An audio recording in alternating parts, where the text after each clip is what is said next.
And welcome to another episode of Reselling Rhythms. My name is Adam, if you're new to this channel, and my channel's name is Adam's Exploits. Typically, I interview other resellers on about 3 p.m. Eastern time on Wednesdays. That time can vary a little bit, especially around the holiday season. We'll get into it in just a minute, but my guest is running a few minutes late. She had a little issue with her puppy, so she'll be joining us very shortly. I was going to get into that. Lauri is active with rescuing cats and dogs, and she's a special lady. So anyway, she had an issue with her puppy, so she's running a little late. But I will get started, and I'll do the part of the presentation that I was going to do anyway a little further along. So I just want to say hello to a few of the people again, and then we'll get started with my portion of the presentation. And again, Lauri will join us. Lauri has been involved in selling jewelry for quite some time. Her father is actually a gemologist. And he's starting to thin out his collection, so to speak. There's just way too much. So Lauri often goes live. Typically, she does buy it nows as opposed to auctions. Again, we'll get into that a little bit about sourcing for jewelry and the different ways that you can source for jewelry. But we'll discuss that. But Lauri typically does buy it nows. And recently, she's been doing some really neat gift baskets. So I figured I've been telling Lauri I want to have her on for a while, and I'd love eventually to have her father on if that's possible. Because again, he's a gemologist, and I have some technical questions because basically I'm a neophyte. And okay, so Lauri's joining us very shortly, so I'll pop her in the chat when she gets here. So anyway, so Lauri should be joining us shortly. One thing I want to show you guys, just a few things that I had prepared just to present as far as my presentation. We're doing jewelry. That's funny. Well, I have so much jewelry, Joanna, and again, and I tell you guys, I try to support the other resellers. And again, you know my situation. I don't have a lot of money to spend on jewelry and things, but I figure I can purchase some things, and hopefully there'll be enough meat on the bone, as they say, to resell. And I buy some things, as gifts for my friends and whatnot. So anyway, I was going to ask some questions about jewelry. And we're going to get involved with Lauri as soon as she pops on. Like I said, her puppy was running around the neighborhood, so she's probably going to be a little disorganized, but we'll get to it. So anyway, I wanted to show you a couple things, guys. And guys, I'll say hello to you guys in the chat in just 1 minute. Just want to get presented a little things, get myself situated here. One book, and if you guys, and I've told you before, I have quite a few interviews with other resellers. And I have some really excellent jewelry sellers. I've had Tanya Thrifty Treasures on, and I've had some other resellers. But one of the things that Tanya had recommended is this book, and hopefully I won't get too much of a glare from I have lighting here, softbox, but I'm going to try to get it so it's not too much of a glare. It's called How to Be a Jewelry Detective. And again, this book is available new. It's kind of pricey for what it is. It was actually like 2002. And it looks like Lauri is joining us. So Lauri, I'll have you pop in 1 second. I just want to finish my little thought here. Okay. So I'll actually add you to the stream. Let me just finish this up because I'll forget to present this book. So anyway, guys, so it's How to Be a Jewelry Detective. Really neat book. It talks about how to identify different hallmarks and things. It's on Amazon now for about $8 to $10. So again, and for someone like me, kind of a neophyte to jewelry, it's a great source. I have a couple other things I want to show you guys, but let me bring Lauri on now, and hopefully Lauri's all settled after she ran through her neighborhood. So let me bring Lauri on. All right, Lauri, can you hear me? Yeah, I can hear you. Can you hear me? You can hear you fine, yes. So, I'm sorry, a little hot and sweaty right now. Yeah, I told him a little bit of what happened, and the guys, just like I share a lot of the behind the scenes with you guys. I like this other picture, this one anyway. I have some banners and things popping on. So when we come back to the jewelry, I'll just highlight you. Okay. So what I typically do with my guests, and again, you kind of like the Murphy's Law. If you guys are a little bit older, you know what Murphy's Law is. The saying anything that can go wrong will go wrong. So I always, and again, I have a nervous system, digestion, and all this kind of goofy stuff going on right now. So it's like I always get nervous. I get nervous trying to book people. And I get nervous saying, "Oh, I hope my guest is on time. I hope my guest is on time." So I was like, "Uh-oh, where's Lauri? Where's Lauri?" And I sent the link out really early, guys, because I'm trying something a little new. And again, I don't know if it's making a difference or not. I tell you guys, I'm trying to up my YouTube game. I had issues when I did my live stream. A couple of weeks ago, the signal dropped off. I have a Comcast, not a big fan of Comcast, but that's another story. But I was using Wi-Fi, and in fact, I have discussed this with Lauri. So what I decided to do was get a really long cable, Ethernet cable, and then plug in directly from my modem to the PC. So I don't know if it's making that much of a difference or not. We are kind of limited as far as the camera, which I have a decent camera. And then, of course, the StreamYards kind of degrades the signal a little bit. So eventually I will be going to using a regular camera, a mirrorless camera, and using a better system than StreamYard. But in the meantime, StreamYard meets the bill and the price is right. So there's some neat attributes to the StreamYard added. And you know what you can do for me? Lauri, why don't you type in the chat your email address? Because like I said, we're gonna do a little bit of buy it now, guys. After we get a little bit of chat about jewelry, Lauri has told me that she's going to bring some things on. I'm going to show it to you guys, and again, we'll kind of play it by ear, guys. As far as if the chat is willing to purchase stuff, and then and it's going well, we'll extend it. If not, we'll just kind of like play it by ear. So once you type your you might have to do it, Lauri. You're going to have to probably do it through YouTube, because my understanding is you still can't, and I've been asking for this for about 8 weeks now to the StreamYard people. My understanding is you still can't type into the chat as far as to go onto YouTube as a guest. Yeah, I just typed it in. Can you see it? Yes, I did see it. Okay, great. Oh, okay. Okay, so let me just say hi to a few people, guys. And again, we're a little discombobulated here because Lauri's puppy decided to take a run about the neighborhood. So we're a little behind, and that's one of the great things about Lauri. She loves rescuing cats and dogs, and so she has quite a I don't know if the proper term is menagerie, but she has quite a menagerie of animals. It's a menagerie, yes, for sure. That'll work. Okay, so I just want to say hello to some people that popped in the chat a little bit later. James's Closet, hello, Crystal. Hello, Beth, Reseller Rowboat. Hello, Marie. Hello, Joanna. And hello, Lisa. And guys, again, if I apologize, because I'm a stickler about that. And I tell you guys, when I have guests on interview guests, I pay attention to the guests, and sometimes I might miss you guys in the chat. And if you said hello, I apologize, guys. I mean, because that aggravates me. Because when I'm on other channels, I like the personal approach, and that's one of the main reasons that I do a live stream, because I can interact with my people that are my subscribers and my guests. The other issue is that I'm not a very good editor, but that'll come in the future. But again, I get annoyed sometimes when like the host doesn't acknowledge me or doesn't see me. Or so again, guys, it's nothing personal. If I just don't happen to see you in the chat, I apologize. That's why I like to have my moderators, and I'm gonna probably be adding moderators, because quite a few of my moderators, like I like to say, life gets in the way. So my moderator crew, so to speak, has been thinning out. So I'm gonna have to start adding more moderators. So anyway, Lauri, let me do a little quick thing here. Let's get into a little bit. Hi, Myra. And again, I told you before, I would like you to do like a little introduction. Let me just highlight you. There you are. So are you all caught your breath and everything? Had a sip of water, and I know you said you want to start running, but you didn't want to start running in this way, right? You know what? I know. I thought, oh my God, I'm going to be so sweaty. But I caught him. He actually got into a neighbor's backyard from my backyard. Okay. And that's how he got out. And he knows, I don't know how he knows which yard. He knows the intricacies of all the yards and how to get out. Right. It's happened before.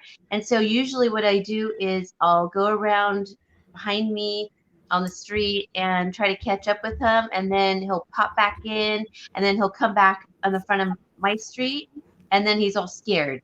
And so that's basically kind of what happened. And then then he saw a cat. So he doesn't come home to mama. He just likes to wander around the neighborhood, and if you happen to get him, you get him. And yeah, he's terrible. I mean, he's really kind of an aggressive little guy. He's just a tiny thing. You guys, well, where is he now?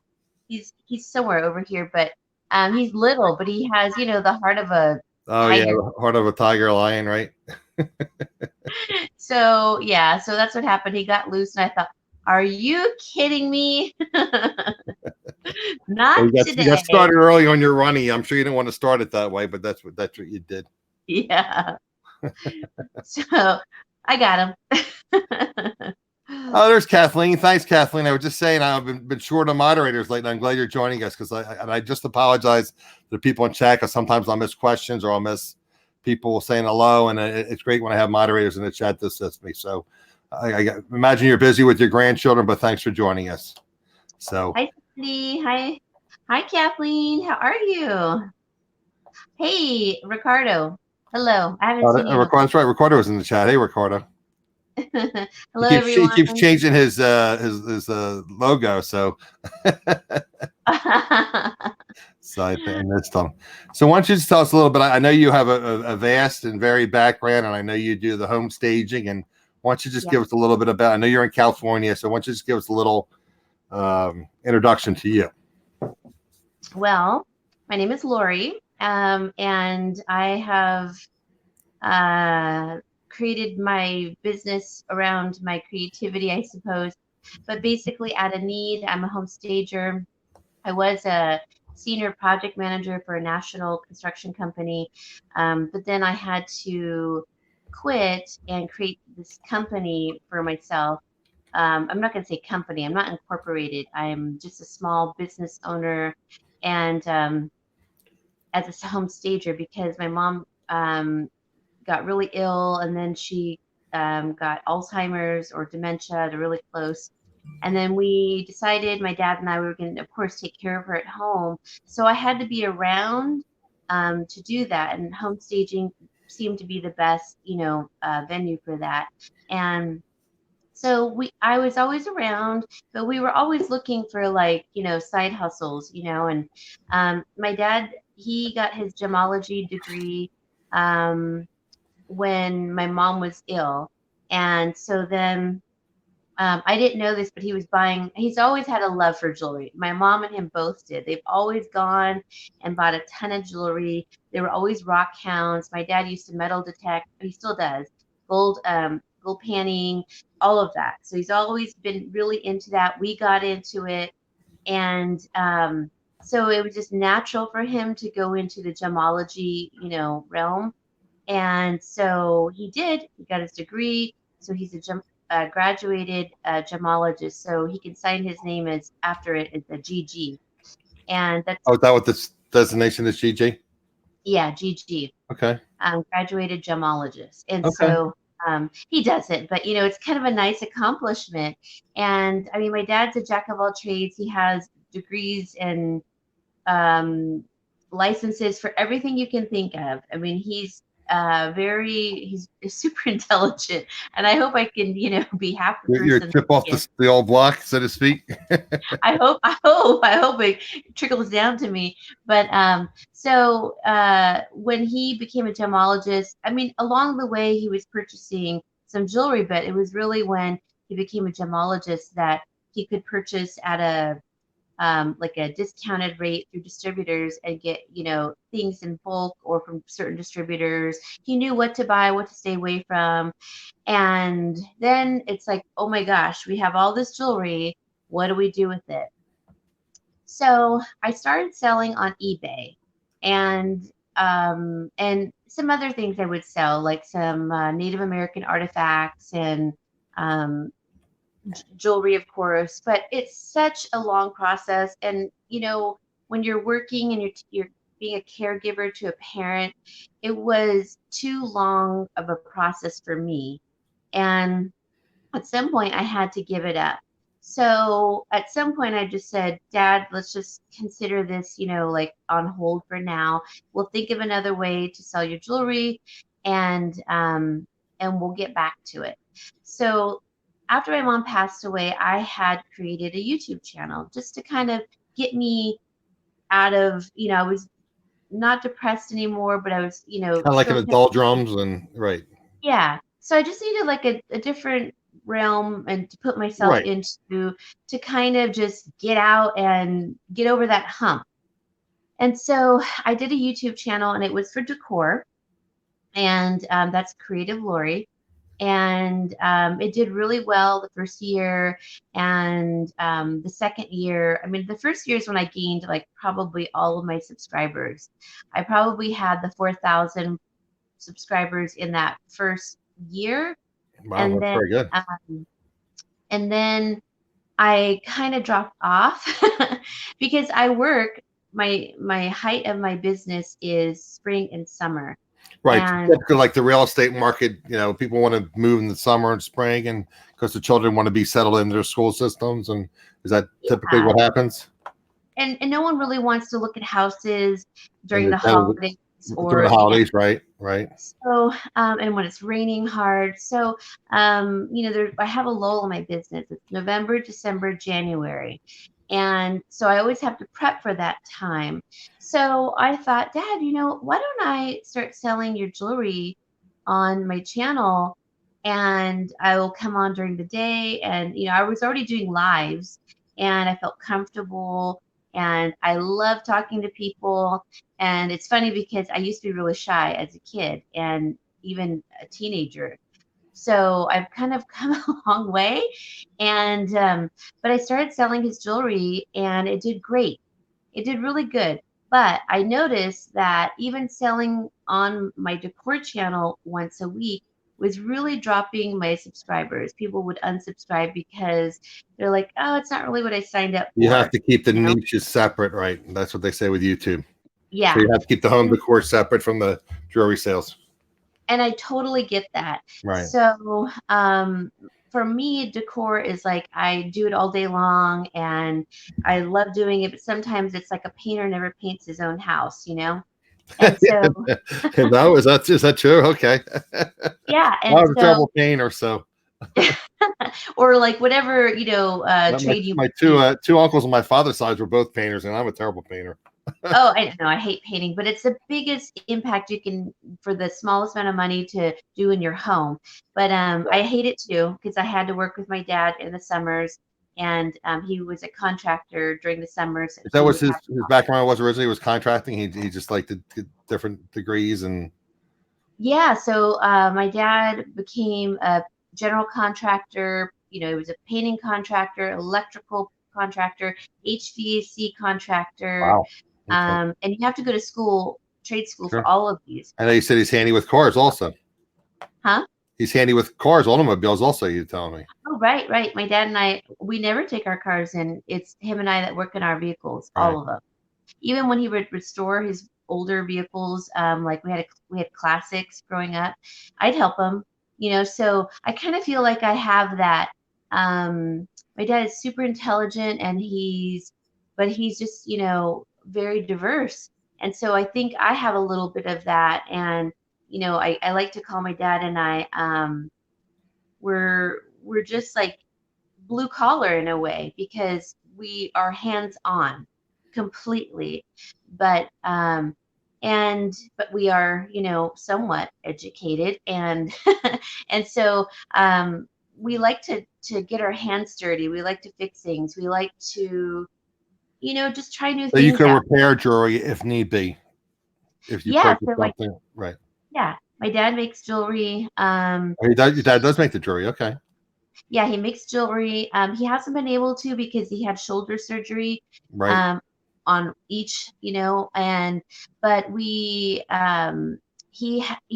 lived in Nevada after my mom passed away, and so he would go to the mines there, and you can pick, you know, um, basically meaning when you pick, it's like you're doing digs in the mines, and it's usually you're accompanied by the owner of the mine, and it's like maybe a few people that come along. And so it's really So you interesting to actually see. like have like a pickaxe and you're picking away at the mineral deposits? Yes, Wow. right. That is neat. Yeah, We yeah. need to But get him a GoPro and with some lighting and have him go in there and film that. you know what though? It's kind of claustrophobic Oh, because okay. sometimes the walls are so skinny, and you have to squeeze through and shimmy to Right. get into certain spots, and it's kind of scary. I think, I mean, I have gone along once, and it's kind of claustrophobic feeling, and I'm not even claustrophobic, but it's very exciting. And so he would do that. When I was young, we would go metal detecting on the beaches and in parks and find rings and, all kinds of things. And so he's always been really interested in like jewelry. My mom and him would go to flea markets and buy jewelry. And that was one way of sourcing. But we got really into it, I would say, my sister and I, at a very young age. And my sister got into jewelry. I got into jewelry. I would like to get my gemology degree one day. But so my dad having bought all this jewelry, I decided, well, I'm going to sell it on my main channel. Then I decided I need to create a second channel. I know people in the jewelry community. It's time for me to switch over. So I did that in February. And granted, my channel has not grown.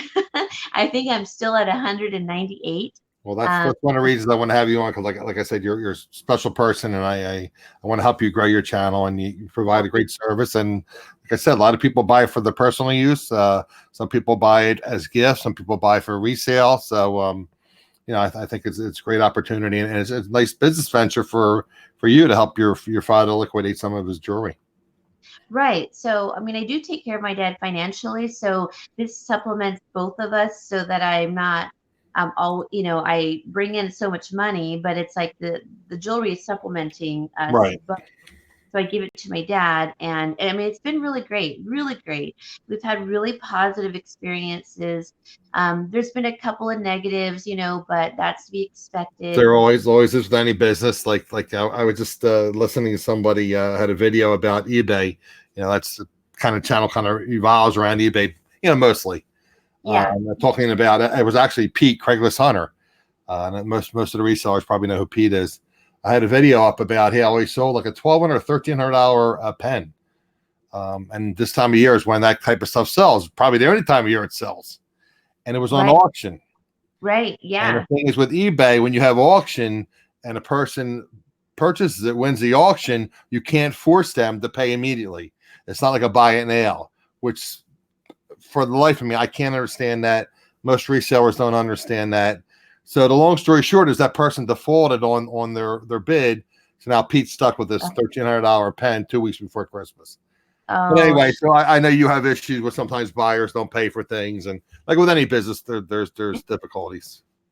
Right. And the only problem, I think, and I've decided to branch out, and I said, oh, I'm not going to sell like at Macari or Posh. I'm done with like outside selling. I'm just going to do YouTube because it's super convenient, right? Well, we had discussed it possibly pulling some of your things and posting them up on Etsy. And yeah, for sure. Because I've realized there's a market on YouTube, and you get to know that market, and people are willing to pay for certain things. But then there are some items that they're just not willing or don't know about, and so they're not willing to pay for it. And so rather than me reducing a price on something, I pull those items aside. On the side, you can list them on e-commerce sites such as Etsy. Right. And so I haven't started that yet, but I have looked into it in the past, and I'm definitely, that is my goal. That is definitely my goal, because for these higher price items that people aren't aware of, it makes no sense for us to sell them on YouTube where it's not going to get sold at the price anywhere near what we're expecting. So so that's definitely, you kind of have to know your audience and what they're going to purchase, what to bring to the table, and that's been a part of it. And it's all getting to know, right? Everybody, what they like. And when I started selling on YouTube almost a year and a half ago. Oh, it's been about 18 months now. Okay. Yeah. And it was not this past August, but the August before, in 2018. And it really went well. It really did. But so I took a little break in mid-November to mid or early December, I think. And then I started back up selling again, and went on auctions like the MSP. I went on Mike's channel, Mike Selly's. What was his channel called? Roland Picker. Yes, thank you. And I went on there as an interviewee, and then two auctions, one or two auctions, but he did one, and then Dia had run the other one for me. And so I was active in the community. I Right, was right, chatting. I consider like a lot of people my friends, and it is a close knit community, as any reseller community, right? And it's really great. It's a great community. There are good and there's bad, but I keep focus, right. because if you get Keep your sucked in, head down and keep your eye on the prize. yeah, if I have a goal, and if I don't Gotcha. meet that goal for my dad financially, then we're in trouble. So I do try to, stay out of it, stay focused, and keep doing what I'm doing. So that doesn't mean, though, that you can't. You really have to kind of reinvent yourself over and over, because you're going to have lulls in reselling, and that's been a new. That's my big issue with eBay. Basically, is you have to constantly reinvent yourself. Yeah, And again, I know it's a fact of life, and I'm one to like quote, bring up old quotes and things. And one of the things I learned, well, two things I learned from my business professors. And you think, you spend all this money for a college education, but the one was there's no such thing as a free lunch. So that's there's right. always some kind of you know I shouldn't say that. I'm not going to say. Well, I'm not going to say. I'm going to stay away from that term, that Latin term. But anyway, there's always some. When somebody gives you a free lunch, they typically want something. Right. And the other thing is the only thing that's permanent is change. And if you're not changing things up and adapting, especially on eBay, and again, I say on eBay, list or perish. If you don't Yeah. list things, you're not going to make sales. Right. Because eBay has an algorithm, like YouTube has an algorithm, and I tell people I haven't been listening because I haven't been feeling well. So then I got a sale. Okay, so that generated a little activity. Somebody made a best offer. I accepted a best offer. That generated a little activity. Then I got another sale, and then I got another sale. But for the longest Wow. time, I wasn't selling anything. But then I got boom, boom, boom because there's activity, and the eBay algorithm says, "Oh, this guy is selling stuff." Right. Like, granted, a lot of stuff was reduced to, bottom dollar, but eBay likes activity. Same thing with YouTube. If YouTube recommends your videos and people aren't clicking on your YouTube, on your videos, or not clicking on your thumbnails, or they're not coming from various search engines, then YouTube promotes your channel less and less. So that's just, again, you constantly have to adapt. You have to constantly have to change. Again, we didn't really have time for a pre-interview. So I'm just going to ask you a few questions, and I know some people are here actually to purchase some things, and Okay. I know you guys are here for that. I'm not banging off that we will be selling things. I just wanted to get a few things, make it a little educational, and then we'll roll into the selling. So just a little bit of education, and I didn't have a chance to pre-screen these questions with Lauri, so we'll see where it goes, guys. All right. So again, these are all jewelry related questions. So and again, these are more things that I find issues with, and hopefully other resellers and they may have issues with, and we can help them. So okay, sourcing jewelry. And again, obviously you can source from your father's surplus, but you Yeah. told me we've had discussions in the past that you actually source jewelry from other sources as well. Yeah. So why don't you Right. tell us how you source jewelries, and maybe give us some tips and strategies that you use when you're sourcing, outside of your father's collection. Yeah. So obviously he has his fine jewelry that's new and that like we can pull from, but it's nice to mix it up a little bit. So he, from a long time ago, and living in Nevada, it's a whole nother area. So he would source up there, and he would go to estate sales, antique shops, and purchase items. And my dad's a really likable guy, so people really like build relationships with him. So he was able to get things, and you Negotiate know attractive prices. yeah, exactly. And my Right. dad's a really honest guy, so they just really were attracted to my dad, and would rather sell to my dad than anyone else. And he would be fair, you know. Oh yeah, Um, sure. I mean, I tell people all the time, network, network, network. Because what's the worst can happen? the best thing that can happen is you might get a better deal, or someone might tell you, oh, by the way, Adam or Lauri, I just got this in, you might be interested in it. And Right. Pat's in the chat now, who I just had on my channel, and we discussed that. It doesn't hurt you to be nice to people. You might get a benefit out of it. And I mean, and if anything, you have created a friendship, and that's wonderful. So, Right. so there's a lot of Native Americans in my dad's area. We are Native American also, but not full, but I think everybody has a little Native American in them. But so he was able to purchase, some really wonderful pieces that were just different, and Native meaning American Indian and Mexican Indian. There's a lot of both in that area, but mainly I would say Native American, Right.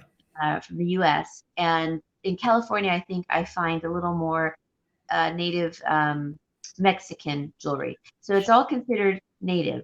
Again, and I tell people when I had them on my channel, I'm not 20 years old anymore, so sometimes when things come in my mind, I got to ask her. I'll forget to ask it. Alpaca. Now, again, I'm a dummy. I don't know why I didn't even think about this, but Mexican, Native, what would you call it? And again, I don't want to be incorrect, but like you have Native Americans. What would you call the Native Mexicans? I guess. No, they're Native Americans. They're the Native Americans that migrated into Mexico. Nope, because it's still America. Like there's North America and South America. Because it's North America. Yeah. So in my mind, I never even thought that. Again, I'm a dummy. I never thought that Mexico had people of Native descent. Yeah. So it's like Mexican people were Mexican people. I didn't know. So, but they had like tribes like. Oh yeah. Like we do here. Okay. Yeah. Now the alpaca, does that have anything to do with at all, or is that totally different? Yes, a little bit. I mean, typically it was we traveled in Mexico all over. Our family would go to Mexico all the time, and we would go pretty deep, and we would go through. You have to travel from one town to the city, and you're passing through jungle areas, but it's a highway, and there would be an indigenous Indian standing there with like a little hold on, like a little board like this, with like jewelry on it. Oh, nice. And maybe sound like on the side of the road. Yeah, and then holding like a parrot in a cage. A parrot. Okay. And I'm like, oh, poor parrot, because it would make the cages, and they're just these round. Oh, maybe cages. The parrot was there just to generate excitement and have people pull over. Right. So people would. I mean, people do. Tourists, of course, And so the whole idea, there's alpaca jewelry, and then there's Tasco. Okay. And I love both. Yeah. So Alpaca, Mexico is an area, but they are typically made from nickel and zinc, and it's the makings of silver, but it's not silver. If it is silver, typically it's stamped, but not always. So for instance, let's see here. I have a bracelet. Sorry, I'm getting up close and personal right here. So here's a bracelet. This is alpaca. And it is marked Alpaca, Mexico back here. It's not silver. This one is not silver. Right. Now, again, I can kind of see that has, again, I don't know how, as far as the picture comes through on different monitors, different colors, but it kind of has a little, again, it doesn't look like bronze, but it looks like it has a little, like a bronze tint to it. Right. Again, how would you tell? And again, I don't know if I told you the story. I've told the stories many years ago when I was working for the wine and liquor wholesaler. We used to have trips. We used to have contests and win prizes, and we used to go to Mexico. And I bought a silver ring, and it was a beautiful ring, and it had like wood inlay on it. Well, allegedly it was silver, but I wore it for a day or two, and it turned my finger green. So I guess it wasn't much silver in there. But yeah, well, okay, there's different grades of silver. So sometimes like some items that are like this will be, it's called 800, and it's the lowest grade of silver. Okay, so something like that. That's probably what that was. It probably had a very little bit of silver in it. It was more different kind of different minerals in there, metals. Yeah, it could have been nothing. It could have been just nothing. It could have Right. been like But there was a stainless, obviously, and it would look like stainless, and it wouldn't turn my finger green. So yeah. Yeah, so there are different grades. So 999 is the purest form of silver, and Mexico definitely has one of the best silver you can get. So if you have a chance to buy Mexican silver, extremely high quality silver, Mexico, Italy, and then I would say probably India.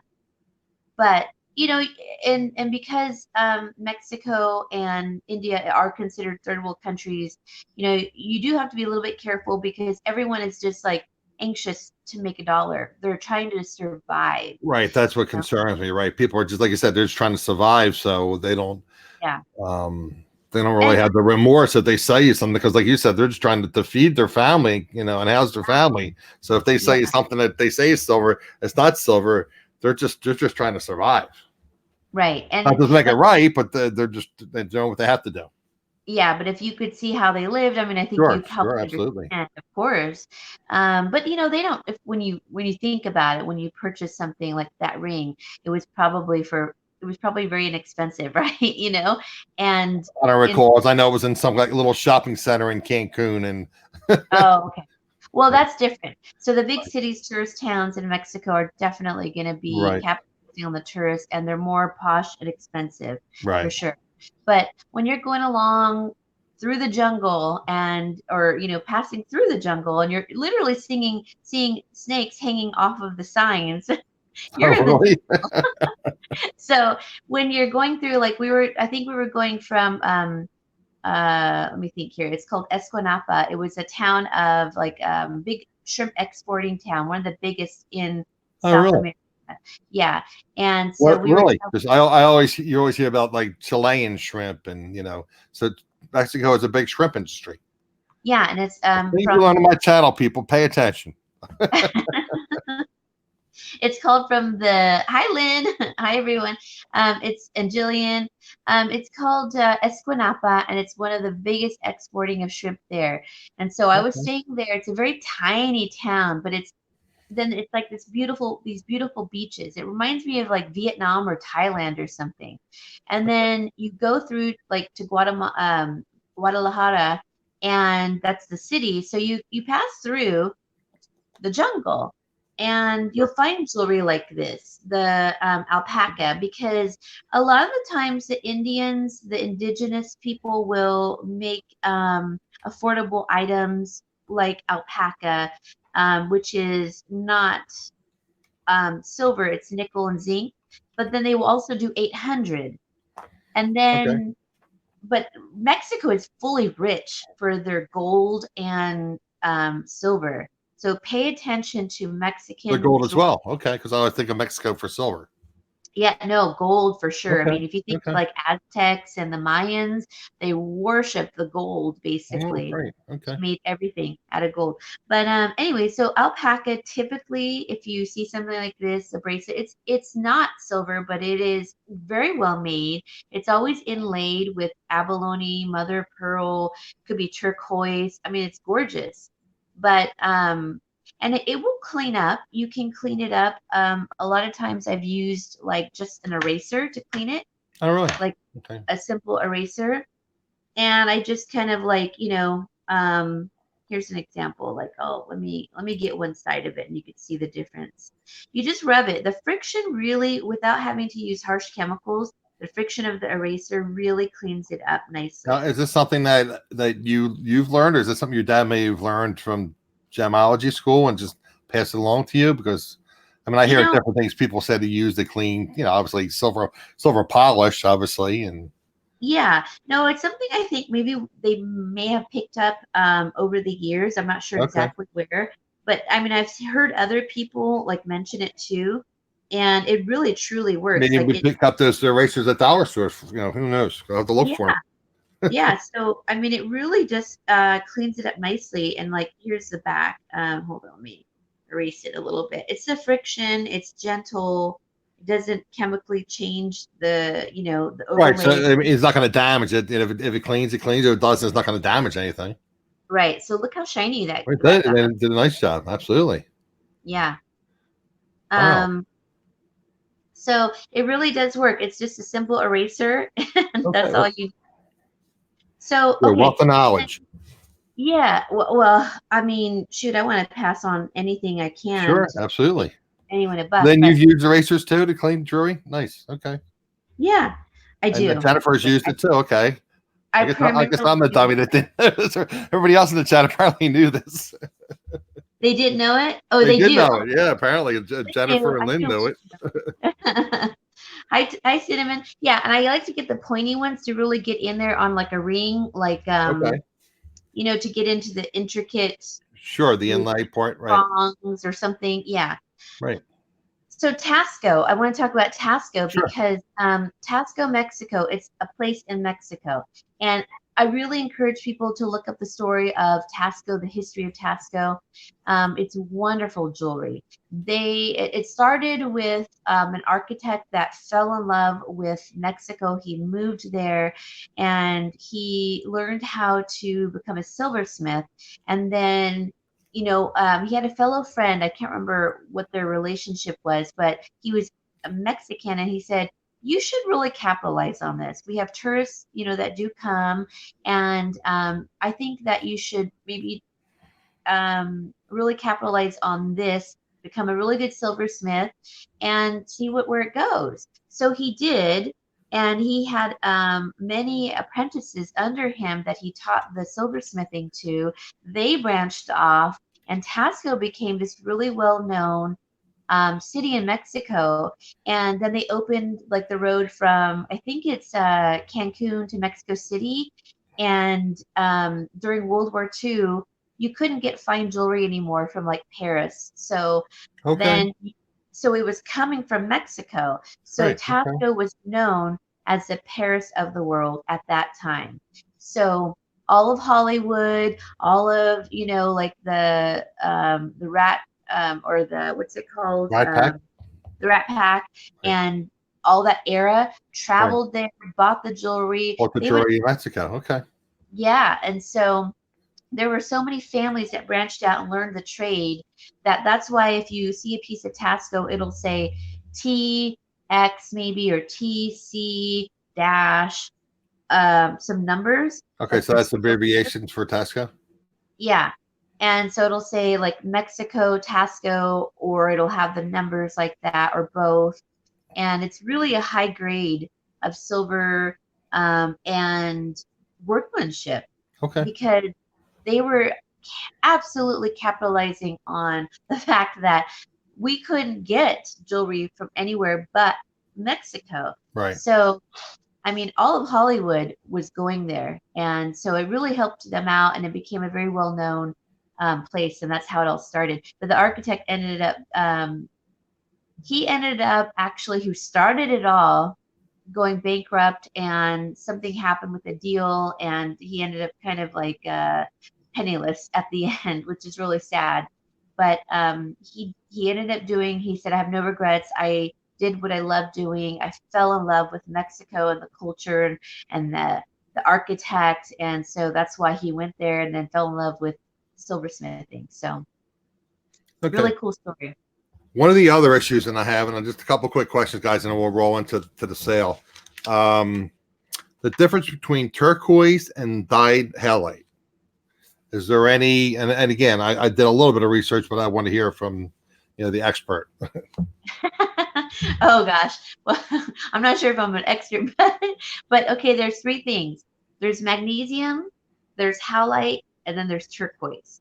They are all grown very close together, same compounds and elements, but magnesium is at a certain point of its growth, then there's halite, and then there's turquoise. And so you can almost think of like them in the growth of one to the other, but they are different. It's just that it's like you find amethyst and citrine on the same host because it grows in the same area. They'll grow right next to each other, and that's how they created Okay. chemistry. Yeah, I didn't even know magnesium was even related. Yeah, I mean, it looks blue. It looks like Sleeping Okay. Beauty. So Okay. you have magnesium, then howlite, which is more veiny. It's very veiny, very a lot of veins. So you can tell if it's howlite. Then magnesium is really smooth, not so much, hardly any veins. So it's like magnesium is the beginning, howlite has all this veining, and then turquoise is a little less veining, more divots and deeper veins. So, but regardless, they're all beautiful. And So I you don't, read that that halite is softer than turquoise. So I guess if you go to the back of the thing, you just I mean, obviously you want to be discreet about this, but if you do like a little bit of a scratch test, halite will scratch off a little bit as opposed to turquoise is a harder mineral. um, Not necessarily. I mean, if you took a piece of turquoise and howlite and you try to scratch it, you're not going to be able to. You Right. need like a Okay. drill. You need like a Tremel, For halite even. Okay. All right. Yeah. Um, they're all hard, you know. I would say the only thing that's maybe like a semi softer, it would be amber, but even that's a hard substance. And then Okay. you can heat it up though, and you Right. can penetrate it at a high heat, but it's highly like unlikely people to do that. So, and again, Joanna, I will get to your question. So, what again? Is there any way if I'm at a thrift shop, I'm at Goodwill, or I'm at Salvation Army, how can I, as a newer jewelry buyer, how can I tell, say, if something is priced fairly, if I think it's turquoise and it's actually dyed halite? I mean, is there any way for me to tell? I mean, I'll bring my little, my little loop and everything, but like you said, the veining and things. But Yeah. Yeah, the veining is key. So I'm trying to see if I have a piece of howlite here. I don't think I do, but howlite is definitely, howlite comes naturally white, okay, and they dye it blue, and I think it can come in a lighter variation of a light blue, but they usually typically dye it. right, And okay, here's the piece that's magnesium. I'll show you. It looks like Sleeping Beauty. okay, you have a No piece there. veining. Yeah. Okay, Oop. that See does look how like Sleeping Beauty, right? The same kind of color, right? right. Again, okay. So how would you? Again, you're an expert. I'm the neophyte. How would I tell that is dyed halite as opposed to turquoise? Well, this one's actually magnesium. That's Um, magnesium. All right. yeah, it's Shows how much I magnesium. know. So it's really flat. It'll look like Sleeping Beauty. Um, it sounds different too. It almost sounds like plastic to me. Okay. It almost looks plasticky in a way, Okay. but it's magnesium. And then you have howlite that has these really fine veinings that go through the stone. Gosh, I wish I had a piece of howlite here to show you, but it's like really fine black brown veining, and it's a Mhm. ton of veining. You'll know it when you see. Oh, wait a minute! I have earrings that I got as a gift. Where are they? Yeah, let me grab them so I can show you Okay. the difference. They're actually Day of the Dead little skulls, which typically they do make out of howlite. So let me grab that. Hold on one Okay. second, guys. They're right So, guys, we here. will get to your questions. And again, Joanna, and I see Kathleen, you asked a question. Um, you heard about the scratch test too? Yeah, yeah. Then I read it. Well, that wasn't Wikipedia, but it was Google. The Google. You think the Google wouldn't know what they're talking about, but apparently not. Well, I guess if you have the correct tools, you could do it. Yeah, but I mean, if I go into a thrift shop, I'm not going to take out a tool like a dentist pick and start picking at things. It's like Right. So here are these little earrings that I got as a gift because I do like little. I love Halloween and I love Day of the Dead items, okay, and um, so this is howlite, and these were a gift from a friend. I don't know if can you see the veining? yes, It's very distinctive with howlite. okay, That is howlite. You gotcha, can see all okay, over. It's perfect for a skull too. Here's a blue version of. So typically we see blue howlite, and it can right, be throw people off. So here's the blue one. little Okay, can skull. you turn it around the back so if I can see any, there's any of the veining in there, or Oops. yeah, very little. It looks like okay, a little bit. Okay, But you see it. You see. yes, you See, do see it. Yep.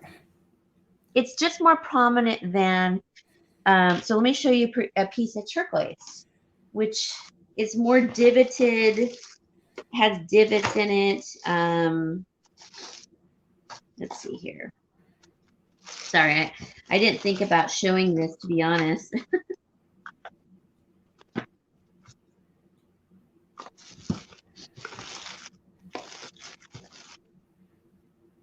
Oh, it's in this other one. Sorry.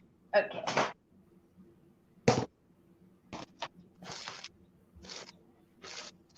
All right. Here we go.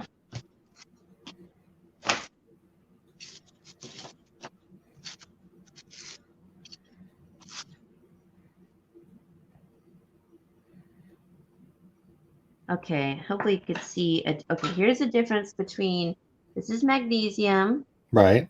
and here is turquoise. Right. See how the veining is a little bit deeper and darker than halite, and Right. there's divots within the stone, like at the top there from the host. To me, the halite was more like veiny, and this is more like, Fewer veins. like diluted kind of. You know what I'm saying? Right. Yeah. So, I mean, if you were to compare the two stones, yes, it's a flakier, lighter stone, the halite, in Right. comparison to turquoise. Okay. Let's see if you can see the vein difference. Oh, wrong way. It always gets you on stream, or it gets everybody. The mirror image. Yeah. Right. So, I mean, Okay. this is kind of a bad example. Let's do the cream one. That one was a little bit better. Oops. Guys, I hope you're learning here. I know I'm learning quite a bit, and again, we will get to the sale, guys. It's just like I said, we got a little discombobulated with Lauri's puppy getting out. And I did want to provide some education, and again, we will definitely have the sale. So if you just hang in there for a little bit, guys, I'm almost done with my questions. So a little bit, you can see Yes, how yes, it's like a lighter material. It is a lighter material, the howlite, in comparison to turquoise. Turquoise is a heavier rock for sure. You can feel the difference too, but it can be tricky. right, It's, it takes time to learn that. And I would say the best way to do it is trial and error, reading, getting books on hallmarks, Native American hallmarks. right. Who are these initials? I'm still learning that. My dad is an avid reader, and every Christmas I usually buy him books on Amazon. He reads anything and everything on anything and everything. If we have a problem, he will buy a book. We will figure it out. Okay. So it's really about like how much you really want to learn. It's about reading, researching, internet. True, true. Yeah. And again, I don't like doing research, but again, bringing it back to eBay, that's the other issue. I mean, you talk to some of the more successful eBay sellers, and they research to see what items are selling. If they specialize in a certain category, they'll run sales analysis. They'll run say what's the sales velocity on something. Wow, this item is really popular, and look how quick it sells through. So again, like anything, you get what you put into it. Yeah, because the more you know about it, the more you Right. can offer to the Exactly. seller or Exactly. the buyer, and you can ask more money for it, Right. basically, I feel. Okay. Now, Joanna's question I put up on the banner. It says, what you put? Texaco, I guess Taxo. Tasco. Is that Tasco. similar to Mexican silver? So Tasco Tasco is a city in Mexico. Tasco, Mexico. But Is they it are TE? Is it TE or is it TA or is it just pronounced TA? TA. It's TAC or TA. TAS. Okay. Okay. Yeah. So it's a city in Mexico, and they were like alpaca, got to be known so well. I mean, especially during Right. World War II, and so it is silver, absolutely silver. Okay. I would say you're safer buying Tasco than alpaca Really? because Okay. because not all there are some pieces that are from alpaca that are silver. It will either say sterling or sometimes it doesn't. and you just have to test it. You have to kind of like, Adam, you recognize there was a little tinge to this Right. bracelet, different color, right? So you have to recognize that because silver will tarnish, but it doesn't go a bronzy goldish color. Correct. Zinc will do that. Zinc will do that. Okay. So that's the difference. But Tasco is absolutely silver. That was the whole draw for Mexico, was Tasco, Right. Mexico. Hi, Cricket. Hi, Cricket. Okay. Okay. So we talked about that. And I'm just going to touch on one thing, actually, two quick things. Okay. I hear it all the time. Cubic zirconia, zircon, and of course, Swarovski crystals.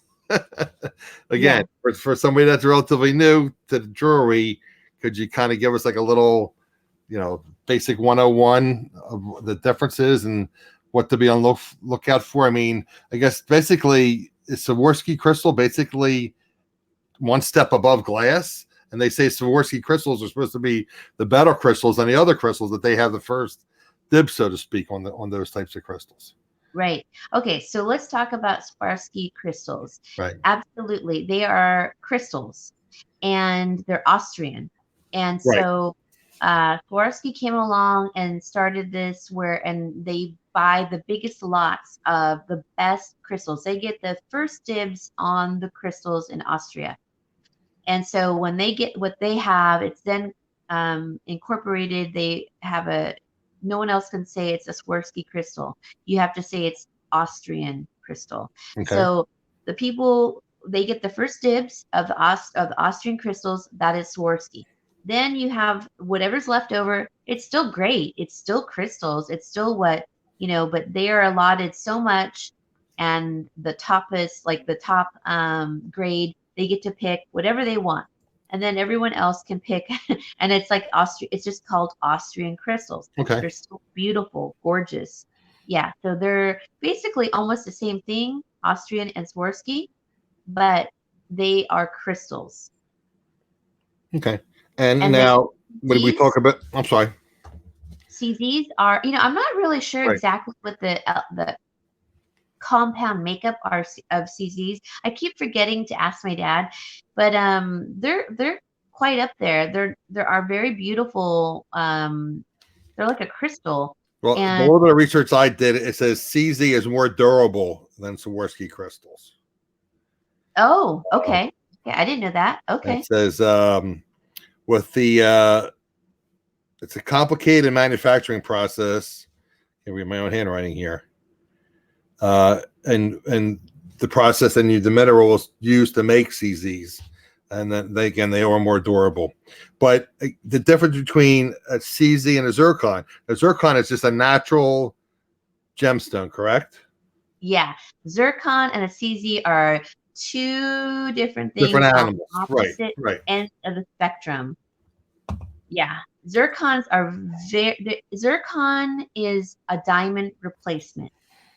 So if someone says this is a zircon, I think it's commonly Mistaken. misunderstood or mistaken for CZ, Okay. but no, it's a completely different stone. It's on right up next to the diamond, it's hard, the hardness scale, Right. brilliance, and all of that. So they typically use zircon for a replacement for diamond, and then the second one would be a white topaz. And I love both. I like white topaz a little more. The brilliance is different in a white topaz versus zircon. But I got yeah. to call. I'm going to mute myself 1 second, guys. Okay. Allergies. Cinnamon's question, I guess, again, basically what I was discussing. I put it up. Let me get rid of the. It's anything I like about StreamYard. You put something up on the banner, and you got to go find out where it was. So if you want to answer her question, Okay. as a true zircon gemstone is almost classified as good as a diamond. True Yes. zircon, which is not the same as zirconia, is lab created. Yeah, so there's zircon and then there's cubic zirconia. And I do believe that the cubic zirconia is lab created. But here's the thing about lab created items is that they are created in a controlled area in a lab, So it's the same elements and compounds. So if it's a lab created ruby, let's say, it just means that it wasn't made in natural elements. It was made in a lab. So, but the difference between the two is lab created has no, absolutely no, oh my God, what's the word? Inclusions. No, Okay. there's no imperfections. That's what an imperfection in a gemstone is called, inclusions. And a real stone will have natural inclusions, of course. Right. So it's controlled in a lab and it won't have, but it's grown, it's the same element and compounds. So that's the only difference. Actually, they should be worth just as much. People have in their head, I think, oh, it's lab created. It's not. No, it is. It's a gemstone that was created. It's absolutely perfect. Right. And then want to just answer Cinnamon's question or comment, and then we might as well roll into the sale. And we can always tie a few things up towards the end if there are any other questions that come in. Can you see her comment? Which one, Simmons? The Wowzers? Yeah. Yeah, yeah. Well, you know what? That's just my opinion, actually, Right. about the white topaz. I mean, my eyes look at a topaz maybe differently than everyone else. Like, I just see more brilliance in the white topaz. I don't know what it is. And to me, a zircon it's very brilliant, but it's harder than a topaz. And that's why they typically use it for a diamond replacement. But I think they're both have beautiful brilliance, and that's why they use them for a diamond replacement. It's just that, in my opinion, my eyes see white topaz as a little bit more brilliant, you know? Okay. All right, ladies and gentlemen, I know you're all here for the sale, so we might as well get started. And again, if you have any other question, guys, you can put them in the chat, and we'll get back to them. And I know I watch a lot of Lauri's sales before, and occasionally there's a little bit of time, a little bit dead time, so we can discuss some of the questions in that meantime. Just Lauri, I'm going to post your Gmail address. I just want to make sure I have it correct. Okay. Also, can I use the restroom really quick? Absolutely. I drink so much water that, and when I caught the puppy, I actually didn't get to use the facilities. Okay. So I really now have to go. Yeah, why don't you use the restroom, and I'll just have a little bit of conversation with the chat. So is that correct? creativeLauri2@gmail.com, correct? Yes. Okay. Yes. Okay, great. Okay. Yeah. See you in the film. Okay. Lauri's very quick. She compliments herself on how quick she is using the restroom. Okay. All right, guys. So, like I said, and again, I thought about having Lauri in for quite some time. I might as well show myself when I'm talking, right? The guy that's hiding. So again, Lauri is knowledgeable about gems and purchasing different things for resale. So I figured she can help us and provide some knowledge. In the meantime, have some things for sale on my channel. I've had people ask me to do auctions before and help them out. And again, with the way my health has been, it's been sporadic as far as how I feel. So I hate to commit to anything. That's one thing, and I say that too on my channel. Under promise and over deliver. So I hate to make a commitment to somebody, and then if my health flares up or something, I can't commit to doing and being an auctioneer or whatever. So I did want to have that type of thing occasionally on my channel, mix it up a little bit. Lauri does have a great channel, and again, I'm going to be putting her. It's in the description, by the way, Sandy, in my description below, both her channels, and she fluctuates between the two because.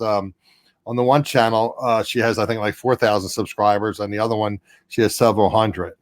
So, so she fluctuates between the two. So what I would suggest, guys, if you're interested in purchasing jewelry and learning more about jewelry and hanging out with other jewelry sellers and then jewelry buyers, subscribe to both of Lauri's channels. And again, they're in the description below. So I'm sure Lauri will be back very shortly. She's back? All right, she's back. All right, I'm going to highlight you then. Okay. Okay, and what are we starting out with, Miss Lauri? Well, I mean, I wasn't sure what you all wanted to see. If you wanted to see fine jewelry, or if you wanted to see like some vintage native jewelry. So I have. Do you want me to do like a little survey in the chat, or you just want to just play it by ear and see how it goes? yeah, what do you guys want to see? I mean, let me All right. know. You want to say how you want to do? What do you have now? You have fine jewelry. I have fine jewelry, vintage, and some native jewelry. Okay. All right. So fine jewelry, we'll put 1 if you want to see fine jewelry, and we'll put 2 if you want to see native jewelry. And like I said, put 1 or 2 in the chat. Fine jewelry is 1, native jewelry is 2, and then we'll mix it up. But I mean, if you guys have any preferences, if not, with Lauri, I'll just decide what she feels like she wants to show first. So if you guys can, again, there's a little bit of lag on StreamYard. So again, 1 for fine jewelry and 2 for Native American jewelry. So again, we'll see if anybody pops any 1s or 2s in the chat. If not, Lauri, just use your best judgment. Okay. All right. Well, And you said were you able to bring some of the gift baskets as well? Did you able to bring some of that stuff on? You know, I pretty much sold out of them. Sold out those? Okay, no problem. Yeah. But I'll show you what I did because it's just a great way. I mean, I really made no profit on these gift baskets, gift Christmas tins, Right. and Christmas stockings. I But it just was thought a if way you had to, some like, left over, that would, people, I thought they were neat.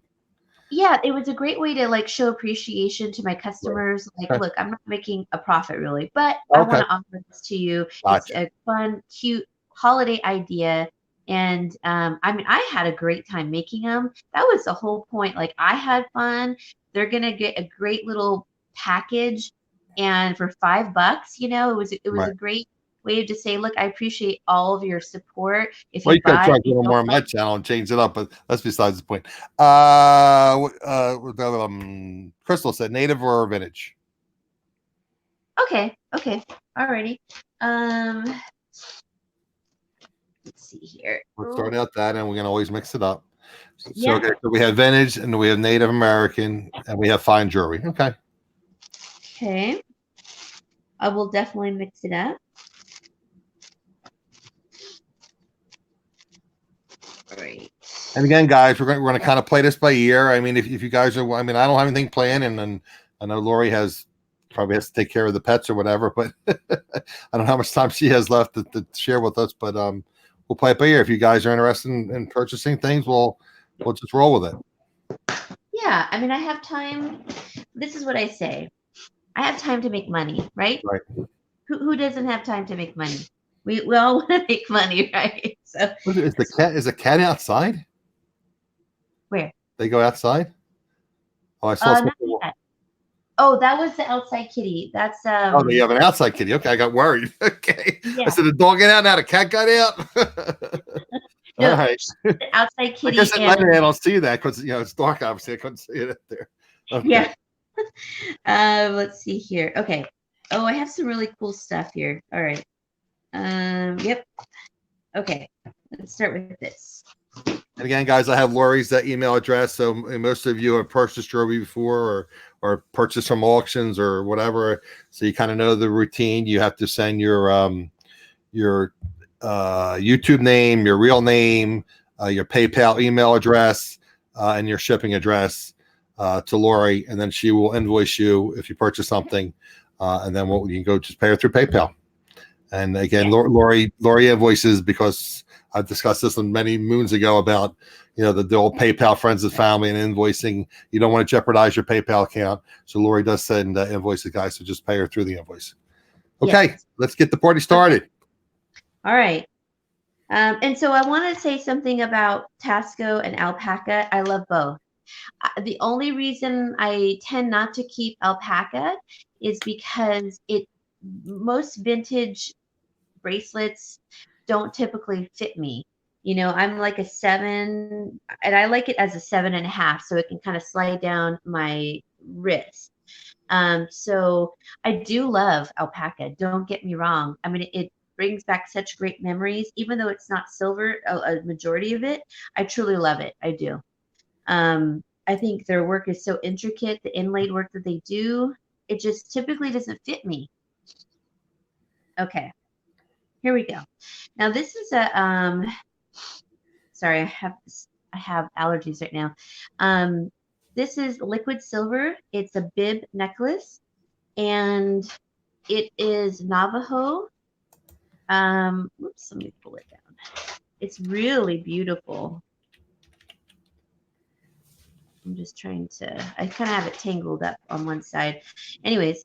Let me take the banner off, and I'll just put it periodically in the chat so we can see a little bit better. Okay. All right. Okay. Okay. So this is probably from the 50s, maybe even like early 50s. It's liquid silver. It is a Navajo piece. They typically like to do the bib. This is a smaller bib, which I really like. It's very feminine, and it's all liquid silver. And the way I like to price things is that you, as a reseller, can resell it on eBay or somewhere else. Now, there are some probably cheaper items and everything, but the quality of this, like the cones that are the connectors, are really in great shape. So I'm pricing it according to the shape that it's in, and that you can make some money off of it. So this one is 35 if anyone's interested, and it is liquid silver. It's a Navajo native piece. And what is the length of the chain, and then with the pendant on it? Hi, Tay. I think it's a 16, but let me double check. Let's see. I was going to bring that up too, and again, when I try to buy things, jewelry on auction or on buy it nails, I have difficulty sometimes trying to determine the size of the item itself. So I'll be like, and I purchased something, a little jewelry, it was little earrings and a little pendant, and I'm thinking to myself, okay, and again, I'm just thinking standard size in my mind. I mean, obviously there's not a standard size, and I think what I would pay for that, and it was someone that said, okay, I get that's a fair price, I'll buy that. And then I got it, and it was like a third of the size I expected it to be. Again, that's on me. But Yeah, so I always ask, and if I'm really interested in something, whether it be an auction or you see me occasionally ask, what's the size, or can you put a ruler up against it or something. So it just helps with people with their buying decisions. Right. And that's smart, because often we've gotten something and it's smaller, but this is a 16-inch neck up until the bib. Okay. Up until here. And then it was a 19, I think, to the end of the bib. So it's about 3 inches for the piece. Okay. So that one. That was 35, right? Now 35 plus shipping.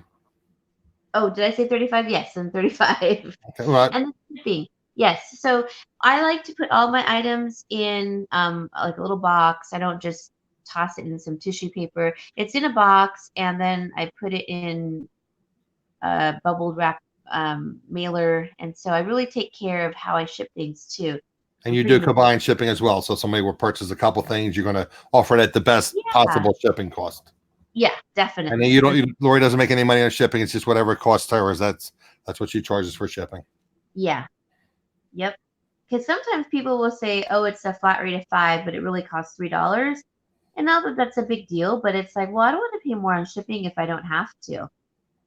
Okay, so that's that one. That was 35, guys. And again, we can always come back to it, guys. So if you see something, we'll bring them back later if there's any interest. So that was $35 plus shipping, liquid silver, 16-inch length of the necklace, and the accoutrement was about 3 inches for a total length of 19 inches. Yes. Okay. You didn't know I knew French, did you? Huh? I was joking. I said, you didn't know I knew French, did you? Oh, and I'm terrible at French. I'm terrible. My mom would I wish I would have taken Spanish if I would have known what I know now, right? Yeah. My the mom. French I learned, I can't use, obviously, unless you go to Canada, like Montreal or something. Yeah. Well, my mom was French, and I remember that, right? Yeah. She spoke French, and she'd get really irritated with my sister and I. You wouldn't speak French.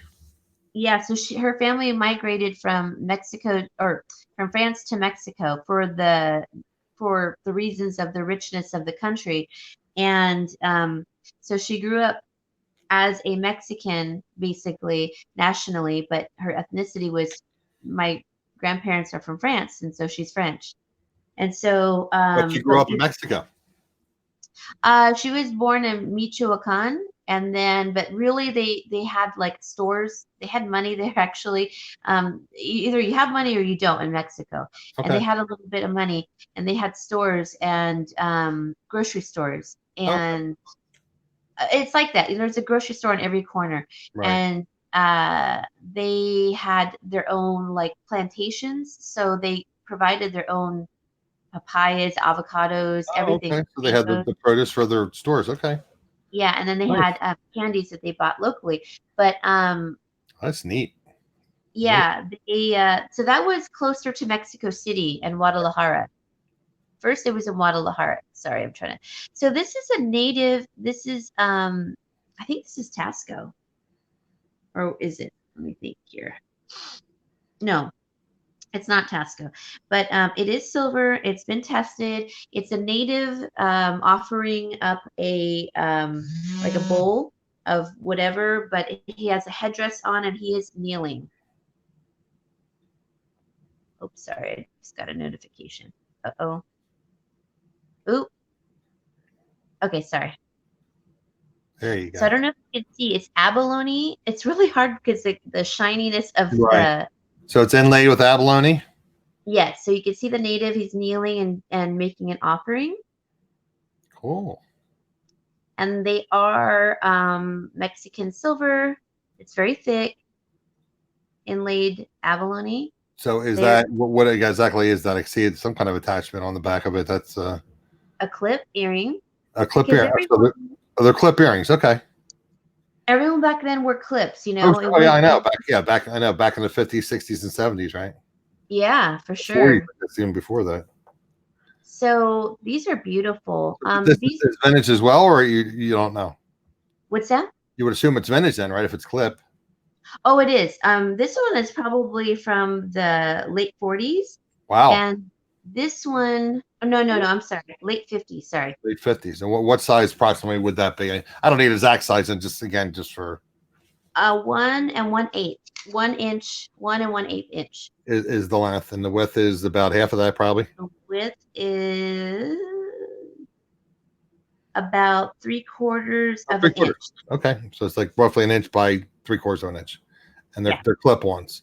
And Yeah. did you say it was Tasco silver? No, this is not Tasco. I thought it was.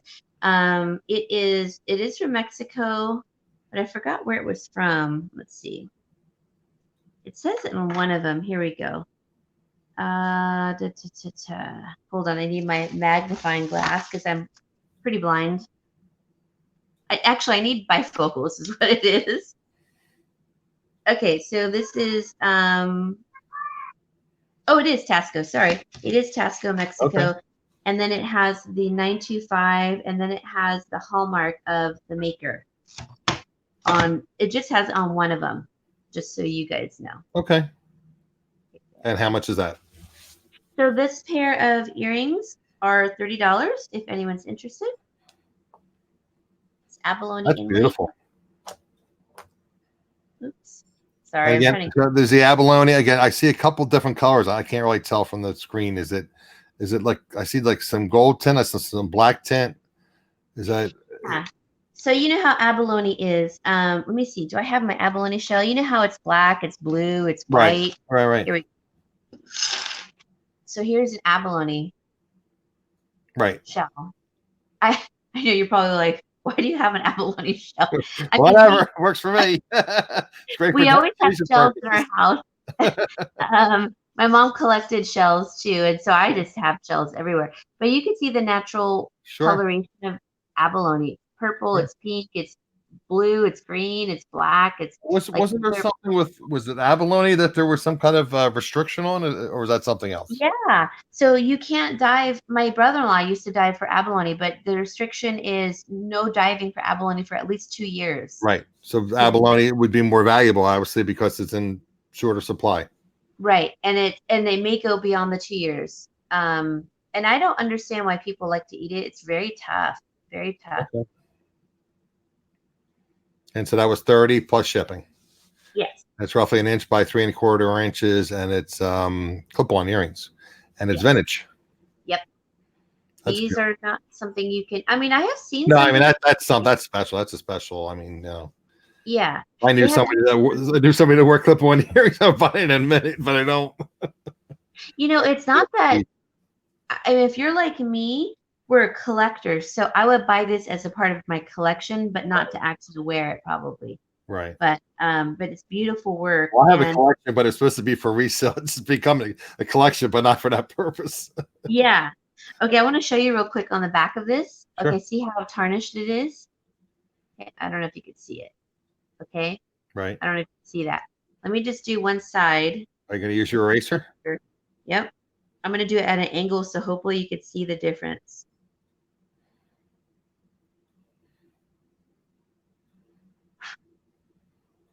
Oh, yeah. See, it's a huge difference. Hopefully you could see it. Can you Oh, see yeah. it? Wow. Huge difference. Yeah. Yeah, we can definitely see it. Okay. It took all that oxidation, took off most of it. Yeah. Yeah. It's really cool. And you don't use, It doesn't chemicals. damage it. Right. 30 on those if anyone's interested. Then I have these are from, these are also Mexican silver, very thick. These are a Tasco piece, and I'll show you what I mean by not all Tasco will do this, but they'll put their numbers, their serial numbers, and this one says TM-92, and it says Sterling, and 925 after that, and then Mexico. These are gorgeous. They are very heavy. I can weigh it too, but I'll have to, you guys will have to convert the ounces to grams for me. Grams, right. Mine is not calibrated to grams, Okay. but let me hold these a little better. Well, So like I said, if we have some interest on it, then we can definitely weigh it for them. And there's apps. Obviously in Google, there's the Google, and there's apps. Yep. So I should probably bring that up while you go through that. I could bring this up. This kind of neat app I had found. So again, what does that say on the back? So it says TM dash, I think it was 092, and then Sterling 925, and then Mexico underneath. So the TM tells me that's Tasco. Okay, I was going to ask you if that was Tasco. Okay. Yeah. So these are the it's Tasco, but it's also 925. Yes. Tasco. Okay. So remember, all Tasco is Sterling.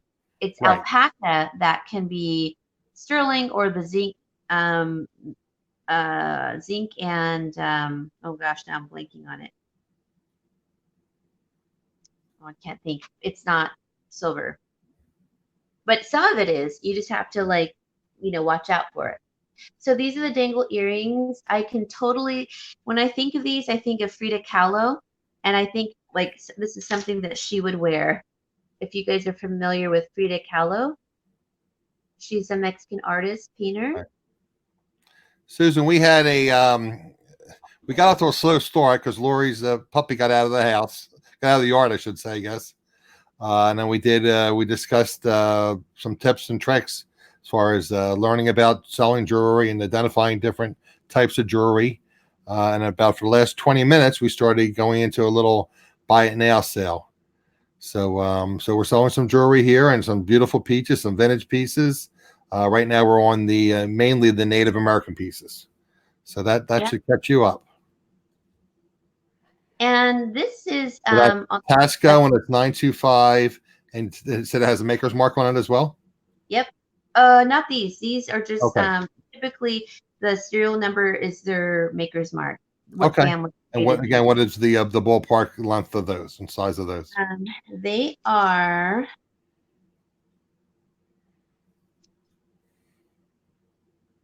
Sorry. It is just under 2 inches in length. Just under. Okay.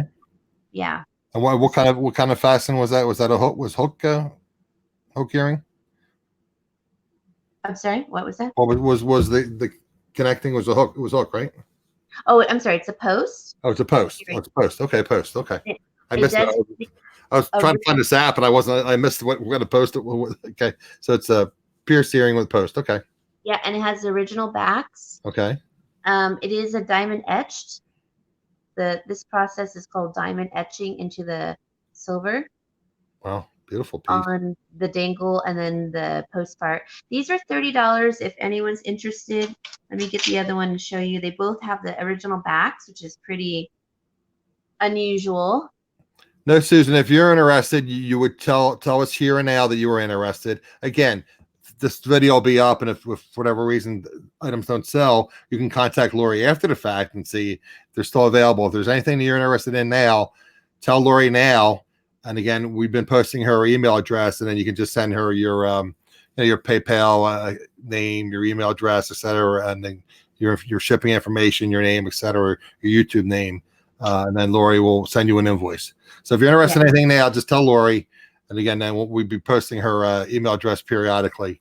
So I wouldn't want you to like something and then wait to send her an email, and then for whatever reason, she shows it on another one of her shows and it gets sold. So if you're interested in anything now, just let us know.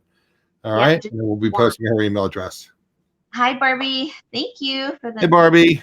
Comment. Did you finally get caught up on all your shipping, Barbie? I know you were on for quite some time last night. Okay, so that's those. Thanks, Michelle. Thank you. Will you be giving prices or like an auction?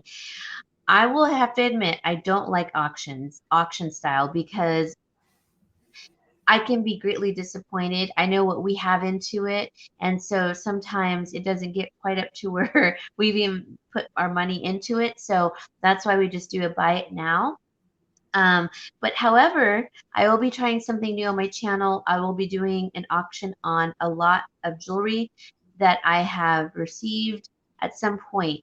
It makes me really nervous, honestly. It really does. But it's the luck of the draw on an auction. It can go up higher than I expected, but it can also go lower, and it makes me just really nervous. Sure. So I typically don't like auction. I just do it by Well, that's like with auction with eBay. I always put up my bottom line that I'll accept. I won't put it up any lower than that. I'm putting something up for 99 cents. It's worth $50. Yeah, exactly. Okay, I have two native rings here. Susan wants to know what the price was on the last pair of earrings. Oh, the dangle ones? The dangly? Yeah, just hang on. Just show them, and I'm sure that's what she's asking. But just because sometimes there's a delay, and she just got here, so make sure we're on the same page here. Okay. Oops.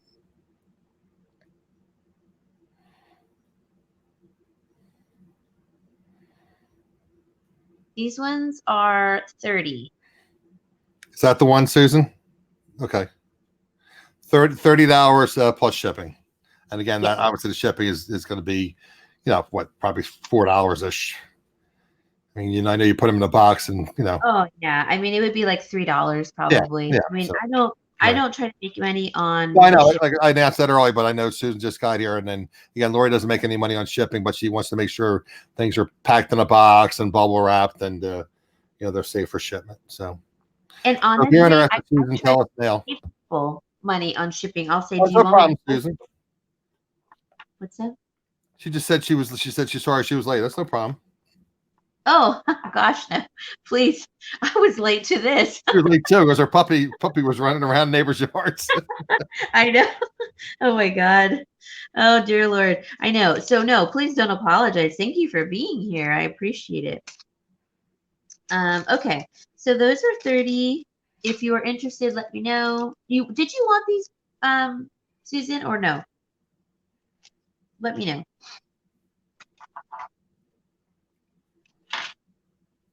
Okay. Cinema's been putting some little. I'm sorry, Lauri. Go ahead. Cinema's been putting some neat Native American information in the chat. It was kind of cool. I would put it up. It's going to cover your whole face. Let me read it.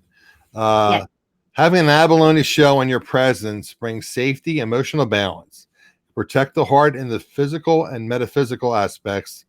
It also is said to boost the immune system and digestion. Oh, I need that. I need that big time. You do. I can't get an abalone shell, I guess, because I'm going to send you the shell. Thank you. Adam, can you hear me? Yep. Yeah, you need an abalone shell, like a big, I need like a whole, big chain. whole house full of them. Okay. That's really great. Yeah. So thank you, Cinnamon. Yes, alpaca. That's the other one I couldn't remember. So it's nickel, zinc, and copper, and then it will have low grades of silver, typically like 800, and then sometimes it is absolute sterling silver. Sometimes they stamp it, and sometimes they don't. I have a perfect example over here of what is sterling, but it was not stamped. But I did test it, and it is. Right, you tested it right. Let's So she's see. going to pass on that, but she would like to see other ones, and we can always come back to the other ones after you go through what you have. Okay. So Susan, we'll show you the ones that you missed earlier once we get through what we do have to show. Okay, so I have some native rings. These are larger rings, like larger size, I should say. This is an So don't forget, guys, you can give yourself a Christmas present too. I've been buying video stuff and YouTube stuff for myself to help with the channel as a gift to myself. That's true. We can buy for ourselves. This is a size 11. Oh, thanks, Cinnamon. I appreciate that. Okay, so let me explain this ring. This is a native ring. It is hallmarked, and this is a Navajo ring. It has a beautiful, the base of it is oxidized silver, so they blacken it. That's oxidation. And as you can see, the beautiful bezels. This is my favorite bezel. It's sawtooth. Hopefully you can see that. That is pretty. Yeah. So they typically don't do that anymore, but What there are. were the stones again?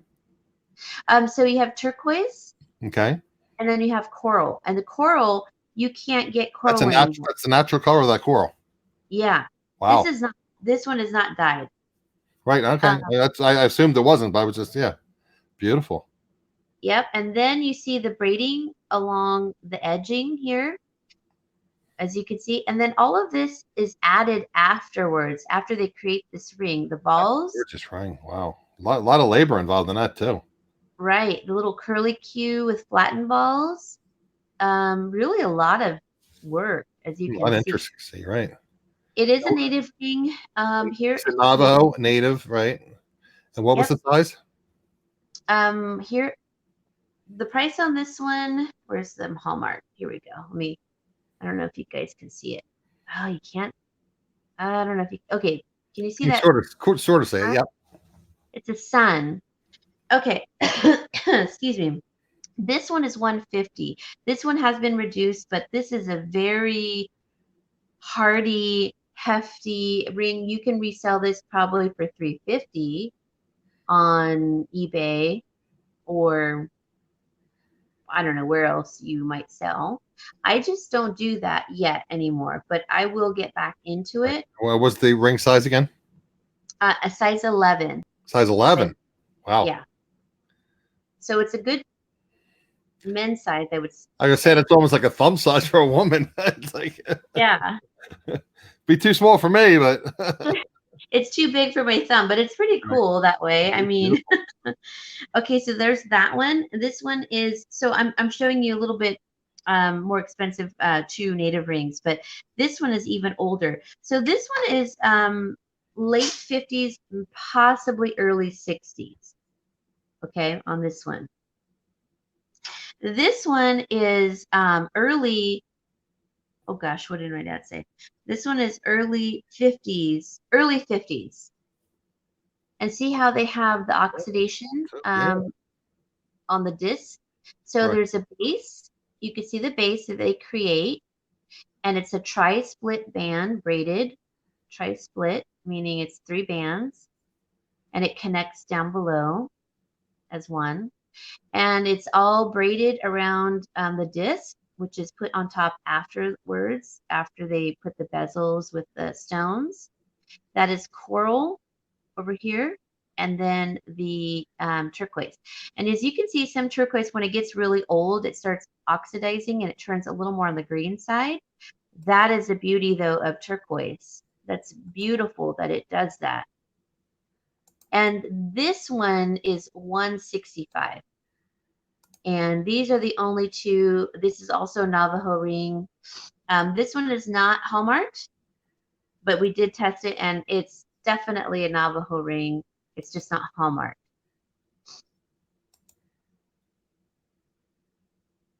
But this one can be sold for, I would say, between like $375 to $450. It's a very big ring. Let me put it on. Sorry, what size? Yeah. And you can see the size, how big it is. Well, you're typically what, a 7? I'm my ring finger is actually like closer to an 8. Okay. And then I would say like my forefinger, like this is, it's too big, but I'm sorry, did I not tell you guys the size on that one? No. Okay, let me tell you. This one is a 9. Oh, 9 1/4. 9 1/4 size. Okay. And Barbie had a question we discussed about using the eraser before. I guess you can use it on any pieces of silver, right? Yeah. That was a question, right? Let's see here. Let me show. I mean, even this, see how oxidized it is in there? Oxidation, Southwestern jewelry is part of the design, right? Okay. Thanks, Len. I'm literally doing this with it, using the eraser. And I mean, if we don't have to use chemicals, I'd rather not, because I don't want to ruin it. Absolutely, right. And you never want to put chemicals over your stones, by the way, because that will ruin it. The finish of the stone, like the polish. Sometimes it's tumbled. It will take that smooth look away. It's not good for the stone. Okay, let's see. Now this is harder inside the ring. I do have like a long pencil eraser that I use. And that really works really nicely, but I'm just using this block one just to show you guys real quick.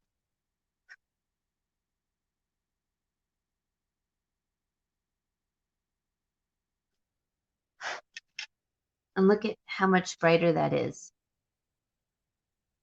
Can you guys see the difference? Now you can see the hallmark.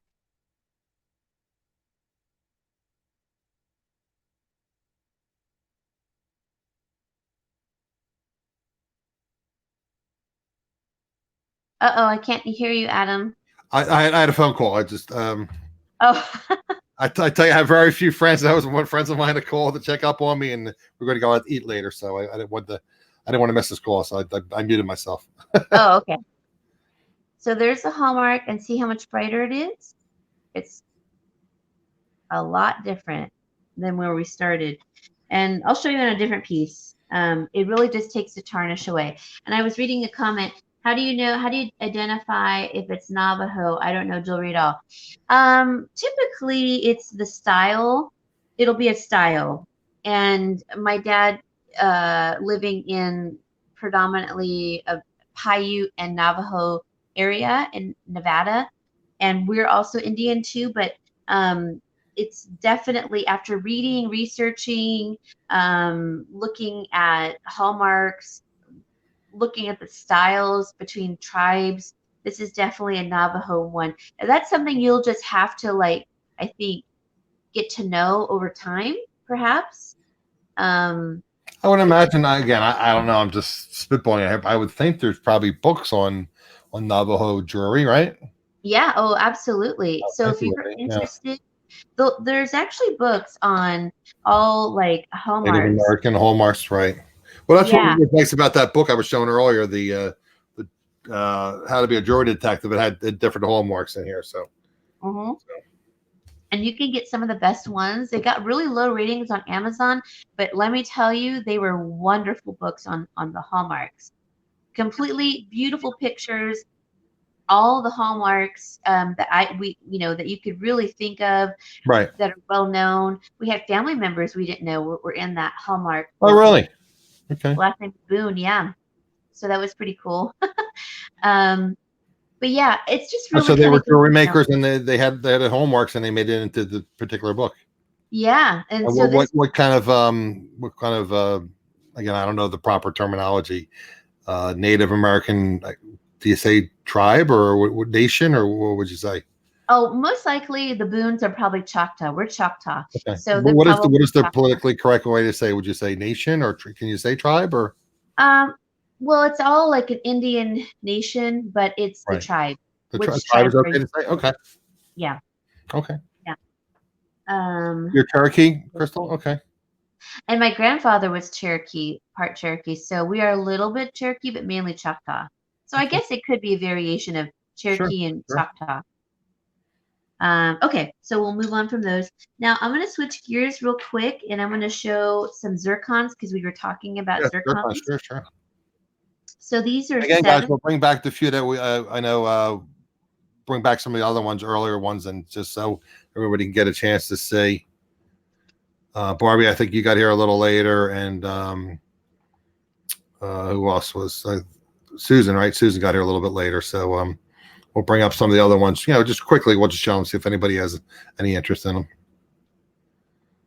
Okay, so I have these in gem jars, but so these are zircons. They're the main replacement for diamonds, and these are 5.5 millimeter rounds. I mean, I don't, these are something if you were walking to Macy's or any of your fine jewelry stores that have fine jewelry, you're going to see something like this. So these are 5.5 millimeter rounds of zircons, and these are in sterling silver. And so you can see the brilliance there, why they're a replacement for diamonds. They are prong set. I hope you can see that. And they are post. And these are sterling silver. Oop.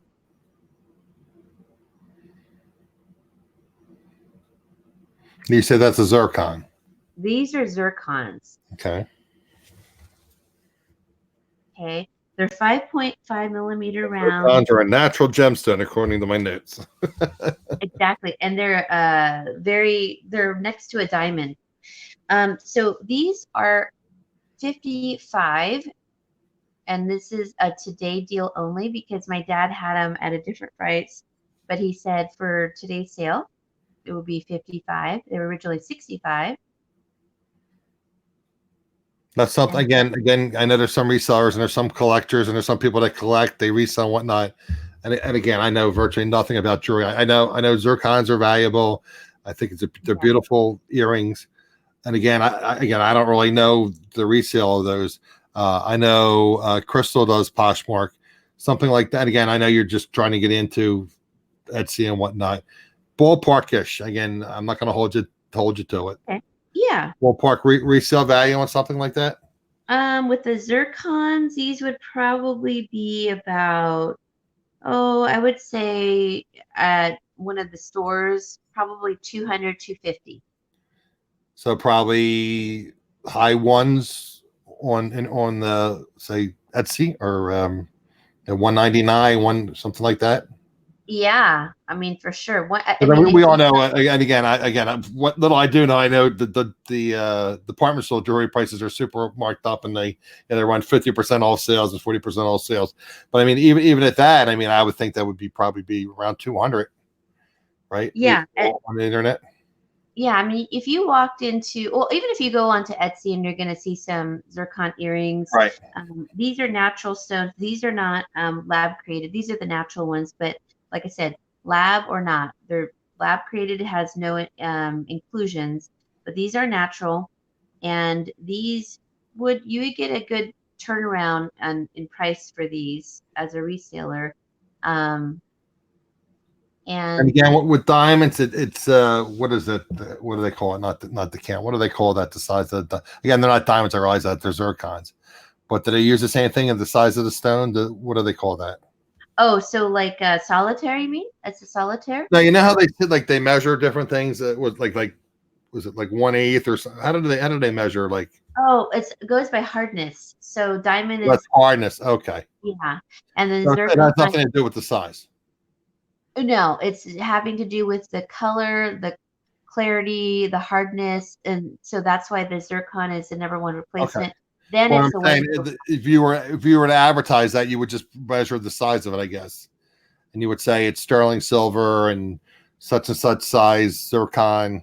Oh yeah. So whenever I send anything out, it has all the info. So it'll Right. say, I'm just saying it's from my knowledge, and if I were if anybody wants to resell it, I want to resell it. I thought for some reason I thought there was something that measured the size of the gem, but I guess I'm getting that confused. oh, carats, like carats, Carrot. right? It's carrots. Okay, Yes. carats. Yeah. Do you use Um, carrots for zircons? yeah. So actually, I That's didn't what I was thinking. I thought I know I'm totally losing my mind. Thought there was some way they measured them. Okay. So yeah. like So 1/8 or 1/16 or one, I don't know what the measurements are of a carat, let's just say.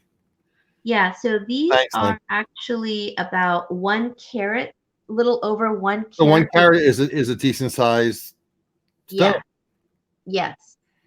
Okay. You know, I'm gonna get those. I'm gonna take a shot at those. I'm gonna buy that. Okay. Okay. Definitely. They're beautiful. Thank you. That's a great price too. Very good price. Okay. So let me put you down. And you have my email address. Yep. I know where you live. Okay. So we got Adam.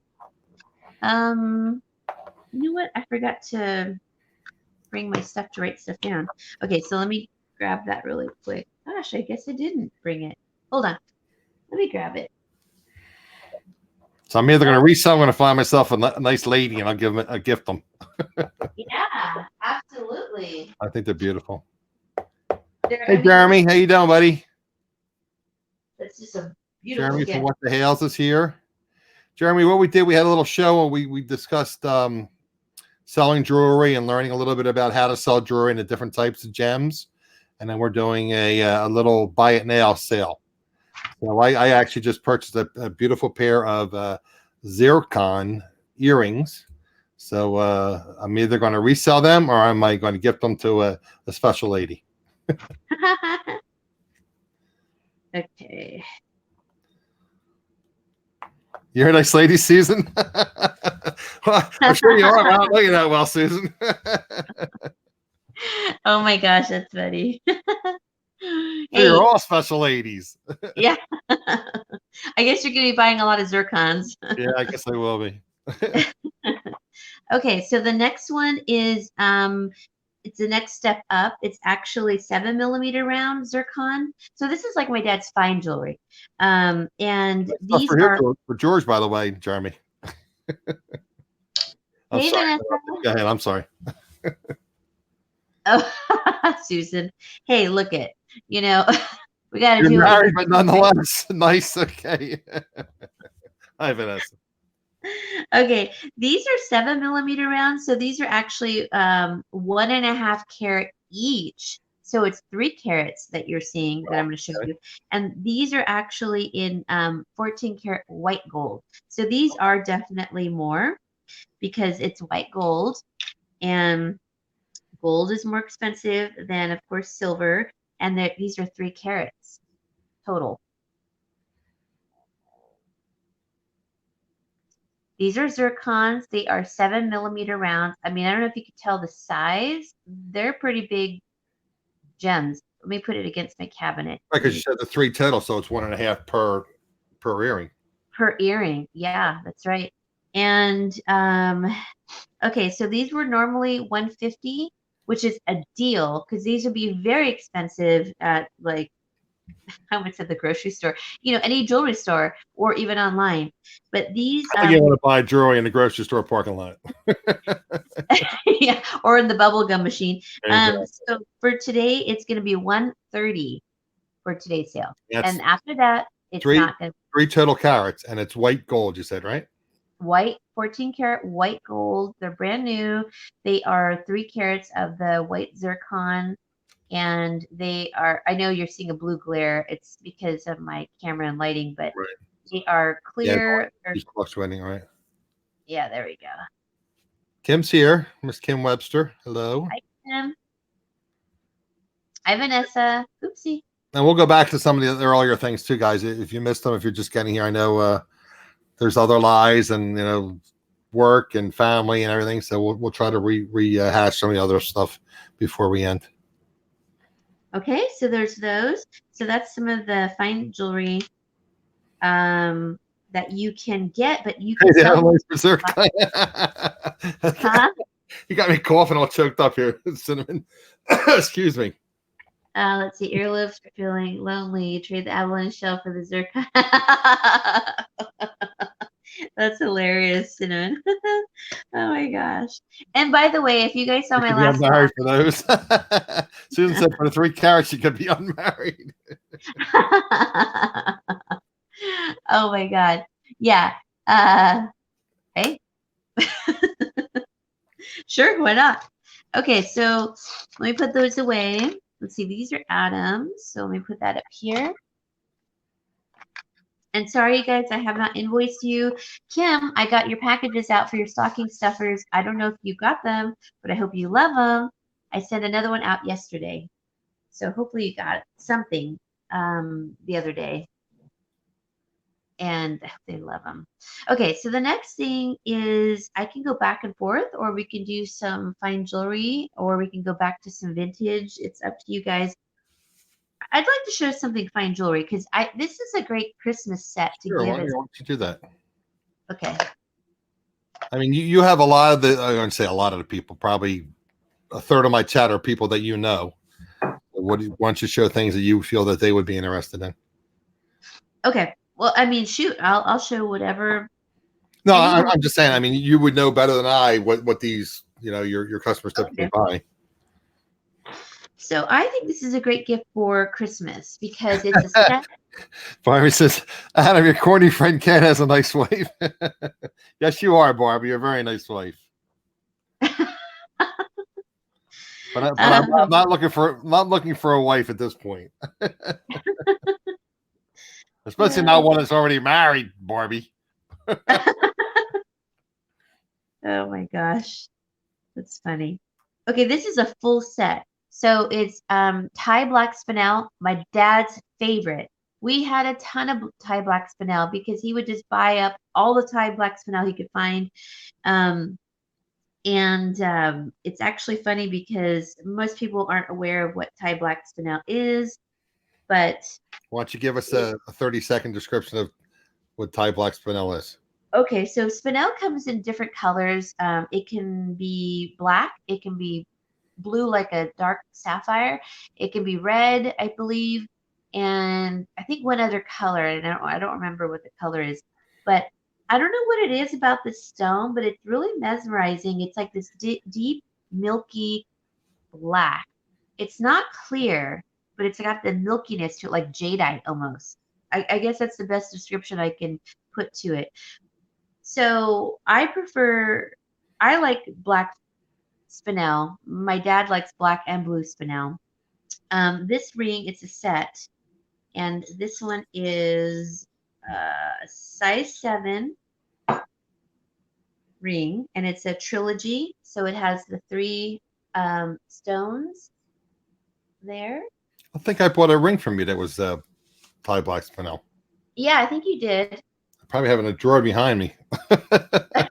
Jewelry is great. Like, you know how Dwayne says jewelry is evil? I got jewelry everywhere. It's like overtaken. Well, and like you said, you're waiting to give it to that special someone, huh? Your cat is he's pulled out the window. That's Bobcat, and he's trying to get to the outside kitty. Hey, Bubby, get down. I hope he's declawed. Nothing. I know it's not nice to declaw, but No, he's just using his paws, but he has claws though. He wants to get to the outside kitty. I mean, he has claws that he's doing it out on the window. Yeah. Okay. He's just using his paws though, not the claws. Okay. He's just going like this. Look at him. It's crazy. See what you get on this channel, guys. You never know. Or entertainment there. Oh my gosh. That's Bobcat. So that's more active during the day than at night. I thought the cats were more nocturnal. They are, but I think being inside, they sleep a lot. But right. Like when I get up, they're really sleepy, in the morning. But they're up and they get up randomly to eat and such. But look at that gorgeous ring. So this one, I was trying to, because I Did I write it? Yeah, I did. It looks like it'd be like a meme, like the cat like dancing up there going like that. Yeah. Isn't it He funny, gets Kim? out. This one gets out all the time. He'll poke holes through my screens of the windows, and Oh, he when you're gets out. screen, okay. Okay, this is a Thai black spinel. This one is in stainless steel, hard metal. You cannot size stainless steel, so it has to be your size. But it's one of the hardest precious metals that we have. And the bangle is in a 6.5. It's a 20-inch necklace, and it's 17.70 carats for all of the ring. That's the ring. Here are the earrings. These are beautiful. Tanya bought one of these sets. Oh, nice. It was a little bit different, I think, the set. I don't think hers came with something. It didn't come maybe with the earrings, or it was something. But she bought one of the sets, and oop, so those are the earrings. They all match the stones. They're all from the same host that they pull it from. Here's the necklace. And not that you can see it on a black mannequin, but I'll take it off. And then here's the bracelet. Bangle. Look at how beautiful that is. That is beautiful. Yeah. And I love these kind of bracelets. These are probably my favorite. Very elegant, very classic. They don't go out of style. Huh? The sizes again? So it's a size 7 in the ring. It's a 6.5 in the bangle, and a 20-inch on the necklace. And let me show you what the bangle looks like on. It's small on me because I typically wear a 7 or more. Ooh, it's gonna pinch my fat. Okay, it didn't, but I'm always afraid of that. So I like to wear mine a little bit lower, but so I typically go for a 7 or more. But look how beautiful that is. Okay, I was half paying attention because I was going to show something I bought from you, and so you just want to run through the sizes again real quick. Susan had a question about the ring size. Yep, this is the size 7 in the ring. It's a 7 on the ring. Yeah. Look at how big the spinels are. Beautiful and then spinels. You have the bracelet that matches. And that is how large the bracelet? It's what's that? The length of the bracelet, 7-ish. Oh, the radius, or yeah radius, yeah. The whole overall size. It's a 6.5. 6.5. Okay. Yep. And then here's the necklace. Trilogy also. Stainless steel bail. Isn't that pretty? And then the earrings, which are nice and big. They're not small, which I like. These are a nice size. As you can see, they all match. They're all an oval prong set, faceted gemstone. Very classic. I mean, I think I just love the bracelet with the ring alone. It's gorgeous. So this whole set, it's a beautiful set. Oh, and the necklace. I keep getting these pop-ups from PETA because I'm heavily involved in PETA. Okay, so it's a magnetic clasp. So it's a stainless steel. This will not tarnish on you ever. It's like gold. It doesn't tarnish. And it's all prong set. So for the whole set, for this, my dad was asking. Okay, so this is going to go down to, he was asking 140. This whole set is 120 today, but only today because it's especially for Adam's show. Okay, I'm going to show you something again. I bought this as a gift, but I was looking on your note here. You wrote me, of course, I misplaced the note. You wrote me a thank you note, but I didn't see what it was. I usually write on the bottom of the box what it is and the carats and all that. Bottom of the box? Yeah. I thought I just said your thank you note and I misplaced it. Anyway, you'll recognize this right away. Let me just show myself real quick. Okay. Again, guys, to show you, I do buy things from Lauri. All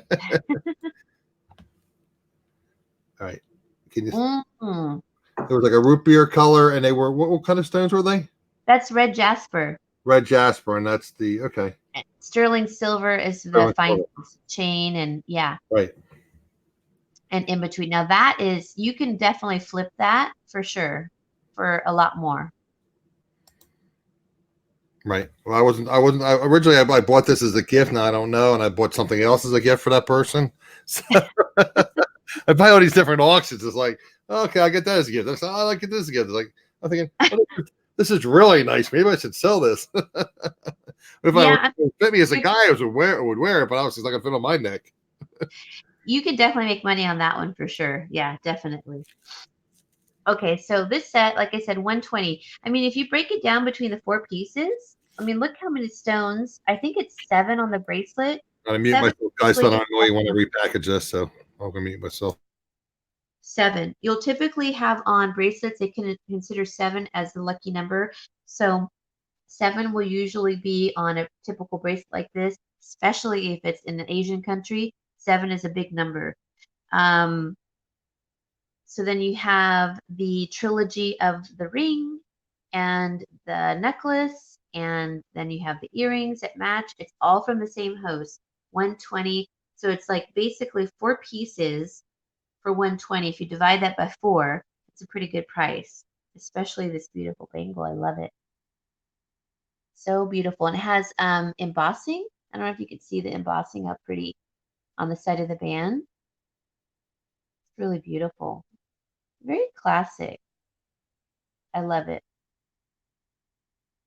Okay, so next piece.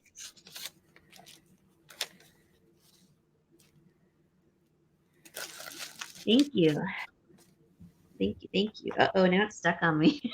Oh, here we go. Yeah, I really like to wear a 7. It's just beautiful, though. Beautiful. All prong set. Okay, and that was 17.70 carats. That's a lot for spinel. Let's go into maybe some rings. If there's any men out there who want to see something in, I do have a men's ring. What? Susan had a question. What was your question, Susan? Did you want all the pieces but the ring, or you? I don't understand. I mean, obviously, run that by Lauri. I mean, I can't decide that, but I just wanted to. Oh, really? All but the ring? I mean, you're working it hard there, young lady.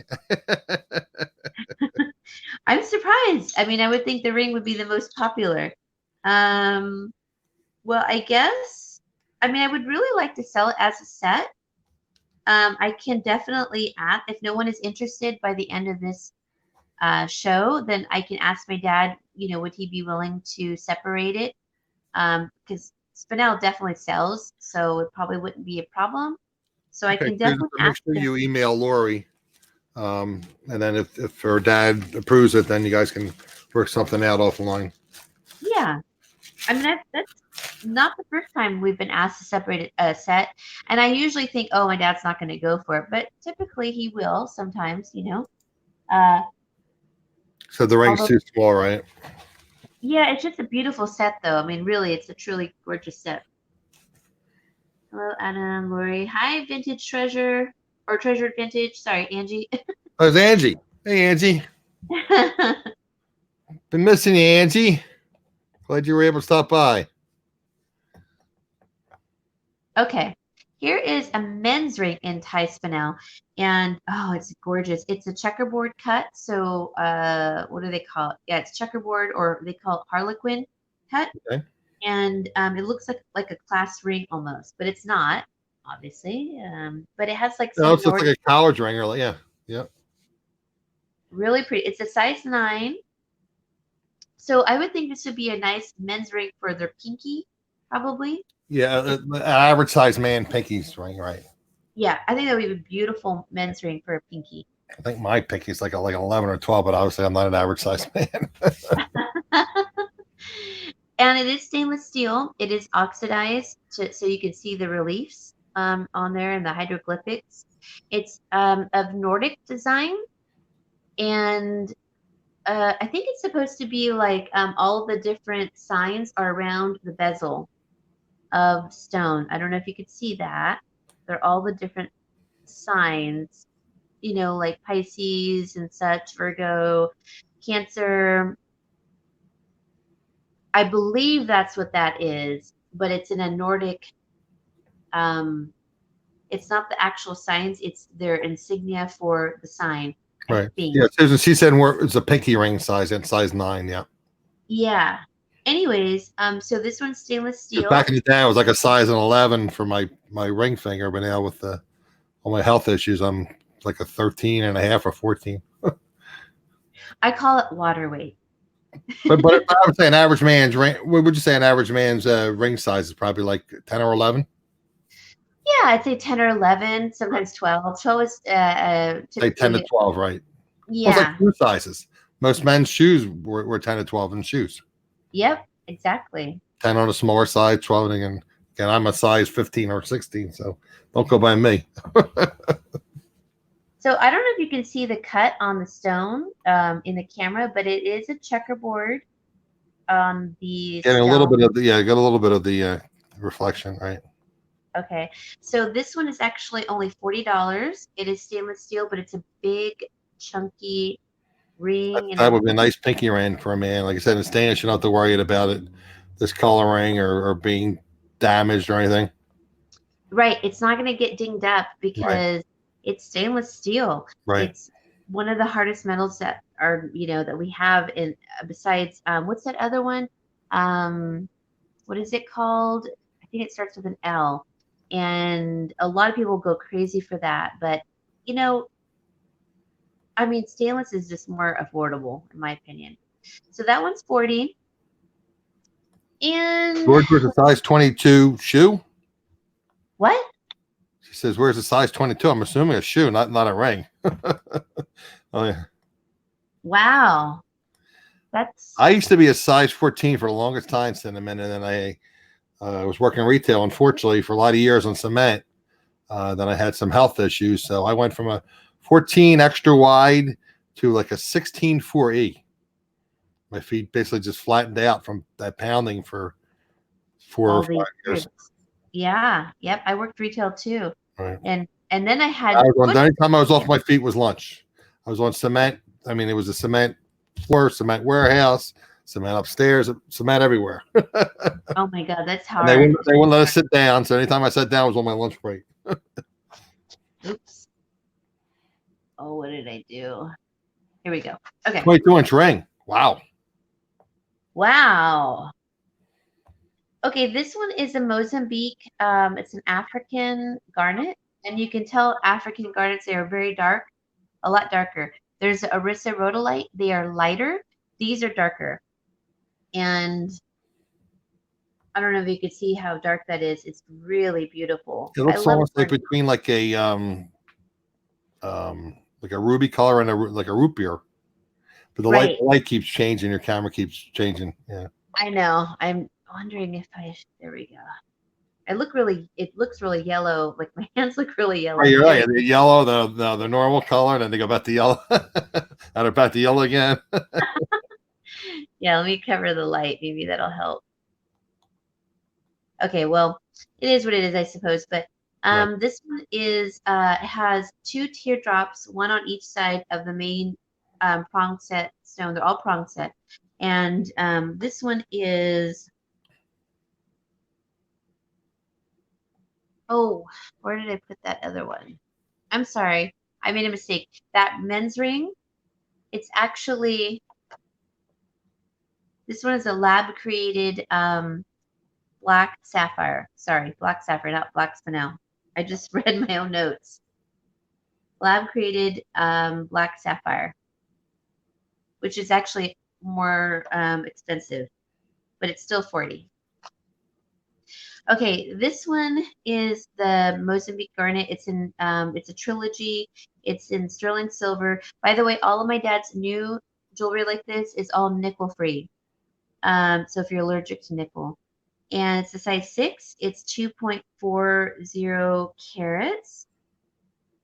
And garnets are normally pricier, but for today, because it was normally 50, this one's going to be 40 for today.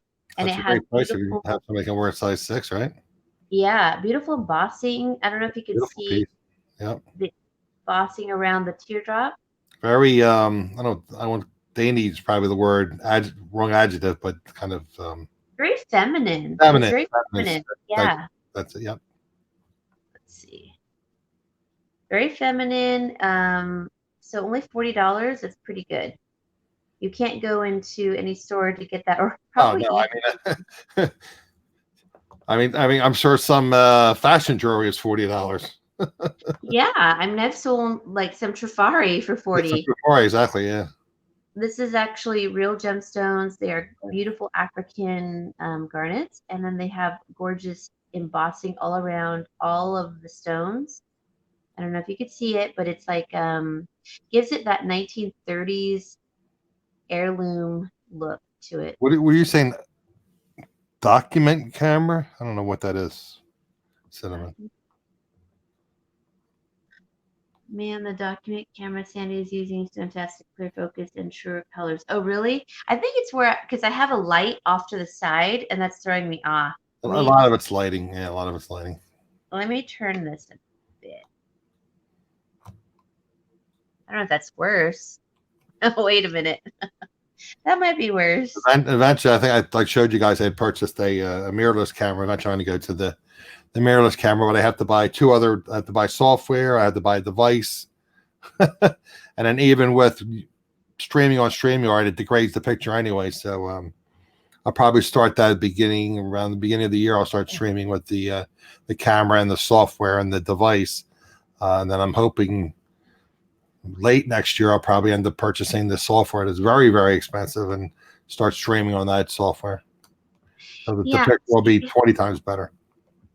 And for me, honestly, it's like I just use my phone or my laptop, Right. and I'm probably not going to purchase anything because financially I just can't afford to right now. Right. Well, what I have here now, the base is just like one step above a webcam, which is Logitech C920, which is like for everyone that's not using their phone, that's like the next step up is Logitech C920. But Okay. again, it gets degraded anyway by the StreamYard. StreamYard feed. So, and then I told you I was having issues with the stream dropping off, so that was degrading it. So now I have a I have a 75-foot Ethernet cable wandering through my house. I make sure I don't trip over, and I have to figure out a better way to use it so I don't trip over it. But that's the best way to get a true connection is to Everyone hardwire. told me that to hardwire it. Yep. Yeah, absolutely. It wasn't crazy pricey. It was like $17, and I went to Xfinity, and they said use a Cat 6, which is not crazy pricey. For 75, it was like $17, something like that. I'd be willing to spend under $20. Yeah, yeah. For sure. The I think I hardwire. might. Yeah. You should definitely do it because So your feed drops off quite a bit. yeah. I don't want to jinx you today, but it's been very good today. Don't jinx me. Well, I'm on my phone, which makes a difference. Oh, But if okay. I'm on a laptop, Right. it does get choppier. Right. It's choppier for sure, definitely. But yeah, I definitely think I should hardwire it. But here's a vintage brooch and pendant. It's a little palm tree. It's by MJ. You can see the little coconuts. Oops, right there. We have a ton of, and Kim probably has a ton of palm trees in the area, and when it's windy and storming, we get the shredding from the trunk, Okay. and it looks like I always have to stop and look because it's like in the middle of the street. I'm like, is that a dead cat? Is that a dead animal? And I have to like look at it, and I'm like, darn it, it's the stupid palm tree shreds. But it shreds from each layer of the growth on each little segment, and it shreds often. And so when it's windy, we get it all over our That'd streets. be great for somebody that lives in Florida or something like say where they have palm trees. Yeah, it's a cute brooch and Beautiful pendant. brooch. What is it made of? This one I think is with stainless steel. Hold on, let me double check. So it's stainless steel, the actual palm tree, Okay. and then the brooch part, the The pendant part is stainless steel because it's part of the brooch or Okay. the thing, but the pin is actually silver tone because it does stick to Approximate magnet. size of that, width and height. The width is, oops. Okay, let's see. The width is from one palm frond to the other, about 1 3/4 Okay, of so a that's nice length, size. Okay. and then the height is about 1 3/4 Okay. also. Okay. So, I That's mean, I'll nice put it. size. Yeah, Yeah, let me put it against my hand. Maybe you can that's kind nice of. size. Yeah. And what's the price on that? So this one is only 15 if you're interested. It is a vintage piece. It's by MJ, and it is marked on the back. You never liked them, but that's what I was gonna say. That's for $15. You should jump on that brooch. But she says she doesn't like palm trees. Oh, really? Who doesn't like palm trees? Vanessa. Oh, well, that's because Vanessa, that's all you have are palm trees. But remember, little iguanas live in the palm trees. And you love iguanas. You have a bunch of babies over there that are loving you. I'm gonna seize, but Kim wants that. Oh, Kim, you want it? Okay, thank you, Kim. Little iguanas, aren't they just so cute? She was telling me about some of them are like green, and then there's the red ones, or orangey red, and they're like puppies. They will come back if you feed them. They're gonna come back for sure. Yeah. What was I know they say that, well, you know that you visited Mexico. Don't they have like these pets that like these like animals, like they could be iguanas or birds or stray dogs or cats, and the little grocery stores, like you said, they have all these grocery stores on the corner, and they come in and they feed them. Oh, I've there's seen a ton of videos street about that. animals in Mexico. Yeah, absolutely. I mean, And basically the residents take care of them, and they treat them like their family. They feed them yeah, and have water and in some parts of the rural area of Mexico and South America, they do eat iguana and armadillo. they eat But iguanas. Ooh, okay. yeah, but I know, poor things. But I mean, I feel like everything can be something you can consume. I don't eat meat, but it's put here for our ecosystem, our consumption, but we have to treat it with, absolute humanity when we even kill it to eat it. But yeah, they do eat that there in the lower parts of South America. They eat gerbils, no, hamsters. It's either gerbils or hamsters Okay. that they bring. Like in Guatemala, they eat them. But they let them roam. They have a good life, and then They decide to eat them. Okay. Okay. oh my gosh. But they kill them humanely, in my opinion. Right. And I'm pretty judgmental with that stuff. Okay, MJ brooch. Thank you, Kim. Okay, next thing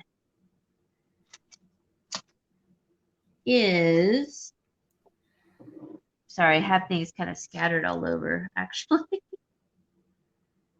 Okay, so we're going to get from over here. If anyone's interested in just silver, I have just silver, or I have gold too. I typically don't show gold because most people are not really interested because it's pricier, but I definitely want to show you guys some more silver. So let I me had heard grab. that they eat guinea pigs. Yeah. Oh, let me show this. Yeah. Ooh, let me show this too. Lord, he says they have a good life, and then they don't. Right? Well, then they're gone. So I guess. Yeah, poor little guys. I mean, they live a good life. It's not like how we do here in the U.S. where we raise cattle and pigs. Yeah, I mean how they raise commercially they have them like the chickens all penned up in those crates and Yeah, crazy. Yeah. it's awful, and that's why I don't eat meat. But Right. they do take care of, like, they let them roam free. They do, and so they have a good life. They live in the house with them because they have dirt floors because the temperature is really great there. But yeah, I mean, I can respect that for sure. Oh, that's Here's cool a too. Roadrunner, sterling silver. Beep, beep. Um, this one, what? I said beep beep, like the Road Runner. Oh, cats too at Chinese buffets. Oh, they do eat cats and dogs. They think cats prevent rheumatoid arthritis or help with it. And it's really sad to me, but they eat them in a lot of Asian cultures, Korea, China, Vietnam.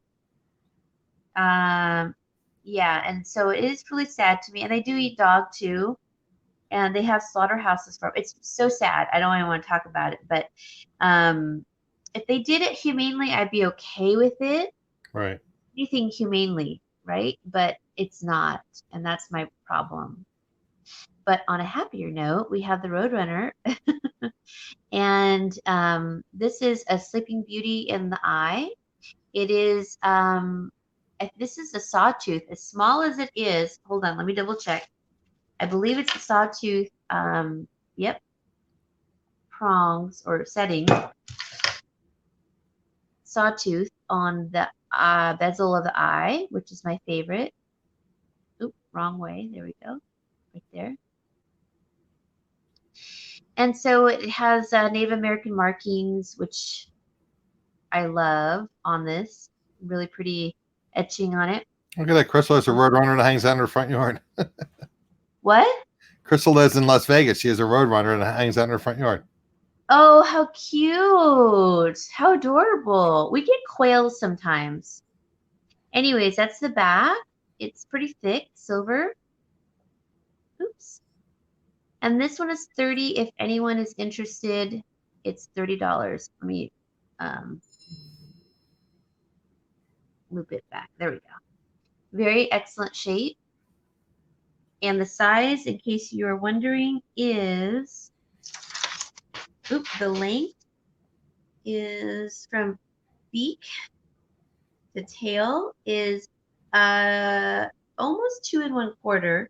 Okay. And then the height, I'm going to go from the middle here, is about 1/2 inch in height. And what was the price? I'm sorry, 30. 30. Okay. And this is a native piece also. Oop, there we go. That's beautiful. Yeah, I love the Sleeping Beauty in the eye. And it's so unique because you get all these different brooches, and I know some like the antique ones and vintage and things, but that's so unique. Yeah. I think you would walk in a room and I would just kind of like people would say, "Oh, look at that beautiful brooch." Yeah. Sometimes I've sold some brooches and I thought, why did I sell that? Because it's not that I'm gonna wear it. It's just we hoard as a collector, and we Kim want wants that certain one. things. Vern, get down. Vern. Sorry. Kim wants the Road Runner. Who wants the Roadrunner? Kim Oh, wants okay. the Road Runner. Thank you, Kim. Thank you, Kim. Thank you so much. Hold on, I dropped my paper. Vern. Okay, he's just gonna sit up there. I'm just gonna let him. I can only choose some of my battles sometimes. Yeah, right. You got to pick your battles. Okay, Road Runner, Sleeping Beauty, 925 brooch. Thank you so much. You Okay. think about another 10, 15-ish minutes, okay, Lauri? Okay. We'll do show a couple more pieces and recap some of the other pieces you think might be because I know we didn't have them here, and a couple other people. Lauri wasn't here, and okay, yeah. All right. Okay, this is a size. Hold on, let me see. 7.5. This one is a Navajo ring. It's also in sterling and Sleeping Beauty. This is my favorite design when they have the leaves like that. Oh, that's cool too. That's beautiful. Yeah, this is probably my favorite design. The problem is sometimes these rings are too small for me. They are, when I'm thin, they fit. But right now they don't. But look at that. Oh, it's a knuckle. Yeah, that's a statement ring. That's something real, right? I'm sure people would come up to you and say, "Oh, that's beautiful." Yeah. What was the size again? Size 7. 7. And this one I was originally asking, I think it was 75, but we're going to 65 for today, and it has sawtooth bezel for both the turquoise pieces. And I don't know if you can see it. It's like the stone is tucked away underneath the leaf. Really nice work on this. Kim wants you to send the Roadrunner to Lynn. Oh, okay. Definitely. Absolutely. Let me write that down. That's very nice, Kim. That's very nice, Kim. Yeah, and I know she'll love it too. Okay, send to Lynn. Got it. Okay. Thank you. That's so nice. The holiday spirit. I know, huh? Okay, this next one is hallmarked. It's RB, and I don't remember who that stands for right now, but I should say, a big maker, artisan, sorry. This is a 7.5. Let me double check. Yeah, 7.5 comfortably. It's marked RB. It is sterling silver. Now this is a Zuni bear paw print, and it has a turquoise in the center. So it's a 7.5. It's a split band. Look at how cute is that? It's a bear paw. What's turquoise? Yep, and it's a Zuni made. That's the tribe. Okay. RB is the maker. It's a split band, as you can see. And it has around the bezel, it is the sawtooth, and then it has oxidized silver. Then it has the braiding around it, and then the silver etching that they did around that, and then the little toes for the bear. Isn't that cute? And this one is a 7.5. Let me double check. A little Yep. larger, 7.5. So 7.5 exactly. Okay. Okay. Now this one for today. Pardon Today me. only special. Ding, ding, ding, ding, ding. Yeah, for today only. This one is also reduced, and this one's going to be 60. 7.5, size 7.5, $60. Turquoise, beautiful. Very nice. Zuni bear paw. Yep. And it's Zuni, correct? Yep, Zuni. Okay. And it has the hallmark. Ooh, ooh, ooh, which I just dropped, but it says RB.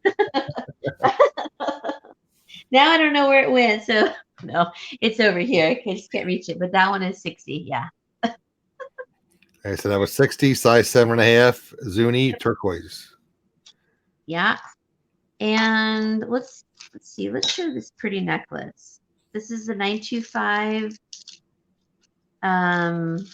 necklace. It has a little bit of rose gold on it. And this one, let me double check.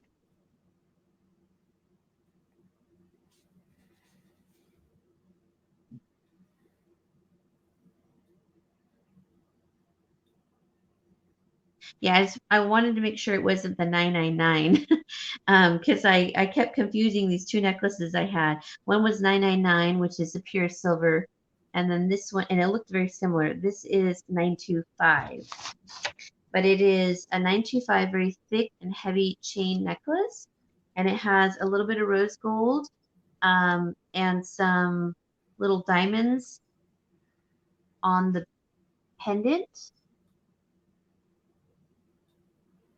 Isn't that it? I don't know if you could see the rose gold. What was the length on the chain?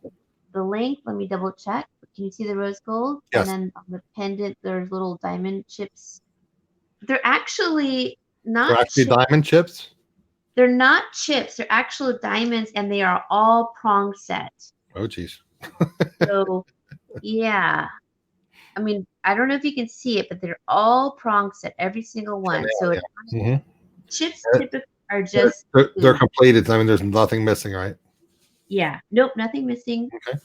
So in length, this one is a size. It's a 16 in length. 16 in length. Okay. So you can see how the chain, how thick it is. There's a thick chain. Yeah. Yeah, I can weigh it if anyone wants me to weigh it. But anyways, Anybody wants Lauri to weigh it, she can weigh it, but she'll give you the ounces. You can convert to grams. yeah. So this one's going to be 65 if anyone's interested, because it is not only a heavy silver chain, has the rose gold on it, but it has diamonds all around the pendant. I don't know if you can see, but they're all prong set, which is nice. That's beautiful. Thank you. Please jump on it when you get a chance. There, it's a beautiful piece. Yeah, and it is I can only marked. buy so much. I'm not looking for another wife, or I should say, I don't have I a wife. know. I'm looking for a How wife. many girlfriends does poor Adam need to have? Exactly. Yes, it is silver. It's 925, Vanessa, and then it's got the diamonds on the pendant and rose gold on. It's just classic, like they said. It's just classic. To me, Yeah, it's like a little. I mean, again, just personally, it looks a little modern. yeah. It looks like a Tiffany piece to me. I Okay. mean, but I know it's not. But it has that style. Different style. Okay. That's beautiful. Yep. Vanessa wants that. Great. Oh, okay. Thank you, Vanessa. Thank you, Vanessa. So, Lauri, why don't we do like one or two more, and then we'll just do a fast recap of some of the other ones you think that people might have missed that you think might, that way they missed the boat, or so we Sure. have probably 3 or 4 people that came in after we had started. Okay. Let's see. Let me see. Having some issues sitting here for so long, and I told you my friend had called me, so I typically can't sit this long. Okay. So this is a size 4, and so for anyone who wears a small size, it's a 4 3/4. It's all silver. It is marked and hallmarked, and it's all solid. It's very heavy. It's a solid heart ring. And this one is just beautiful. It's like a cigar band style, and then a solid heart on there. He said it was 925. Yep. And it's vintage. And the size? 4 3/4. 4 3/4. Yep. Today this one's going to be 45, and it's well worth it just for the silver, because it's a solid heart and then a solid cigar band. Here's the hallmark back here. And 925 it says.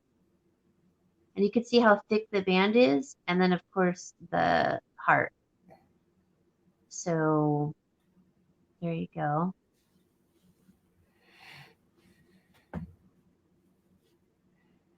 Okay, there's that one. Mm-hmm. Then let's see, which one should I show? Let's do, let me put that over there for Vanessa. I had some, I don't know where, oh, here we go. Okay. I'll show one more and then we'll go to a recap. Great.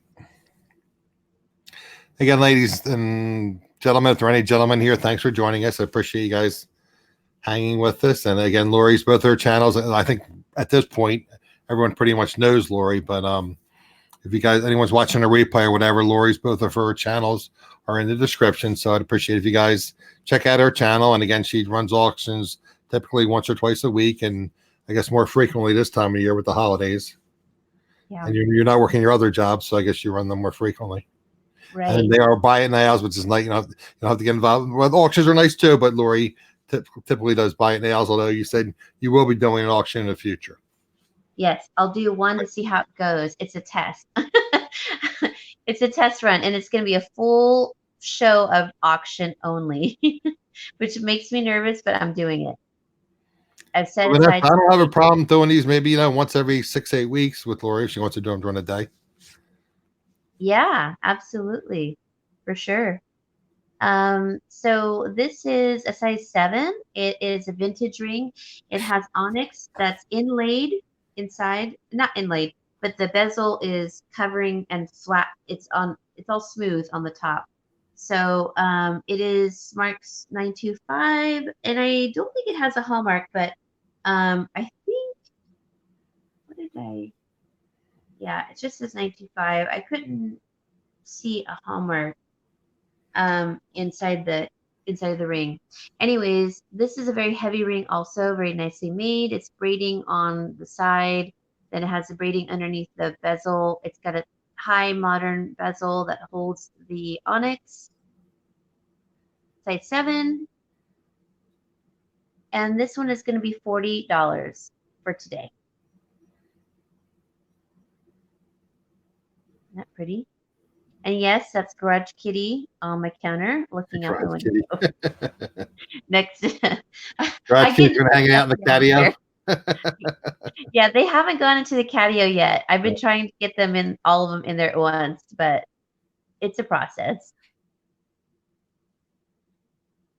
Okay, and Yeah, that's guys, if you want that, let us know. We can come back to that one. We're going to try to wrap things up here shortly in the next 5 minutes or so. And okay. again, I want to thank everybody for being here. If you're watching the replay, again, my show typically is on 3 p.m. on Wednesdays. And normally I have resellers on and I interview them. Today we had a reseller on and we did a little buy it now show. I figured with the holidays and we'll provide some knowledge to you and to me personally as far as jewelry and buying jewelry. And then we would have a little holiday buy it now, little gift show.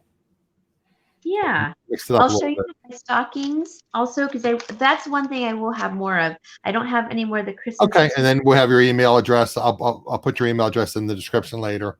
So if anyone's Okay. interested in getting those stockings.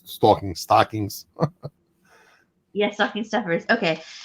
So these are the Mexican Tasco Mexico earrings.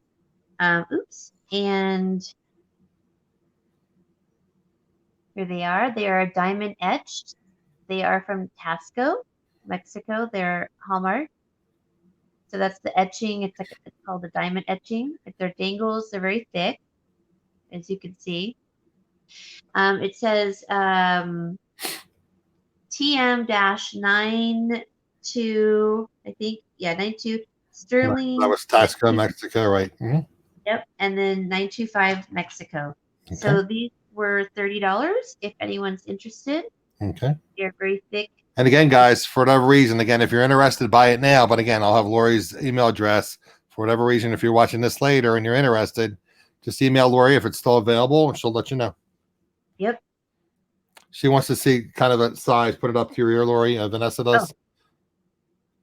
They weren't like 2 inches, I think, or something. They're relatively long. Yeah. Yeah. Let me see. Hold on. You want to put it in my ear? Because I'm not wearing anything. Where's the... Okay. I'll clean them. Beautiful.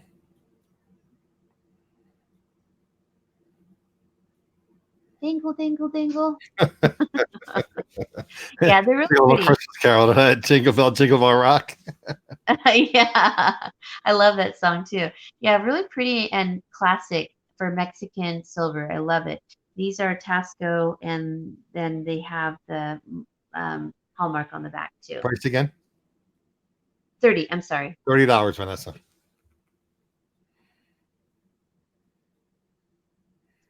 Okay, that was one pair that I showed, and then let's see. I'll show. Let me show this one. These are also these are the Tasco ones. Yes. No. Vanessa wants the last pair of earrings you showed, the dingle dangle earrings. Oh, okay. Oh, thank you. Vanessa, they're a beautiful piece. I said that earlier. I said they're just beautiful piece. They are. Thank you so much. They're very you, Vanessa. But you can resell them for more too. Let me write that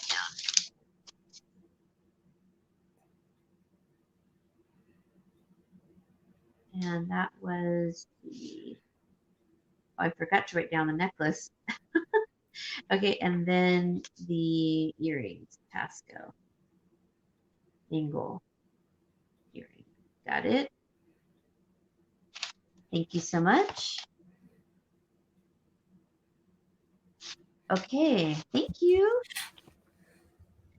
All right, these are also Tasco, Mexico, and they are marked on the one earring. They have Tasco, Mexico 925, and then it has the hallmark.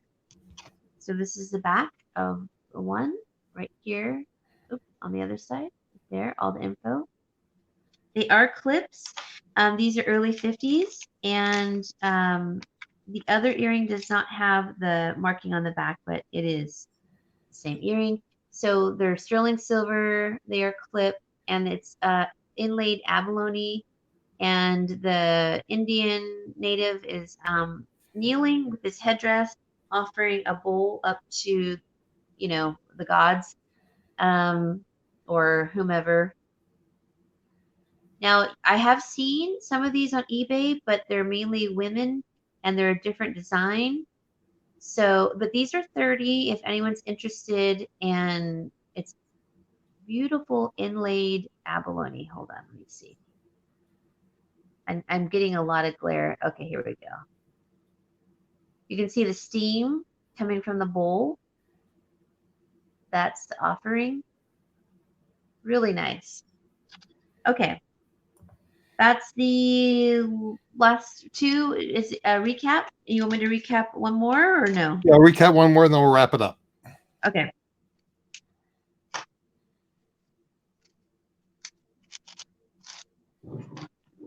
And again, guys, while Lauri is finding this, I'll give you the typical YouTube spiel. If you enjoy what you see, you like this type of channel where I have interviews with other resellers, please like, subscribe, share, and comment. Yeah. Come over and visit me. And I promise not to fall in my next video because I fell on my last live. Oh my gosh, that was so embarrassing. So this is a Navajo liquid silver necklace, and it's a bib, and it's a 16-inch, the actual necklace part to here, the peak, the V, and then 19 to the bottom of the bib. And it's liquid silver. We're going to do this one for $30. And it does have the cone connectors in the back. And it is a Navajo piece. And this is, they like to do bibs. This is one of the smaller bibs, and it's more classic. Some of them will have beads or stones, but I like this one because it's very classic and simple. And you can resell this for a lot more too as a reseller. So that is it for the recap. And we are done. We are done. Yeah, we're done. Thank you so much for having me on here. And again, guys, Lauri's both her channels, YouTube channels, are listed in the description below. And again, typically Lauri does at least one or two of these every week. Typically buy it nails. Sometimes she's doing an auction. She's going to try something a little different. So if you're interested in learning about jewelry, buying about jewelry, hanging out with some nice people that are jewelry buyers and sellers, you definitely want to subscribe to Lauri's channel. Yes, All thank right. you. Anything last remarks, Lauri? Thank you, everyone. Last remarks, any additional remarks? Sorry about that. Thank you so much, everyone, for coming in and joining me. I had a great time, and I love explaining jewelry and the stories behind, certain pieces and how they got started. It's really all fascinating to me. I love history, so thank you for tolerating me explaining the history of Tasco and alpaca. And hope you all have a wonderful Merry Christmas or season greetings for the different holidays, whatever you believe in. And if you are interested, in the stockings, I will be on Saturday showing more. But to give you a preview what they are like, I'm not really making money off of them, but they're just an appreciation purchase, kind of like Macy's does.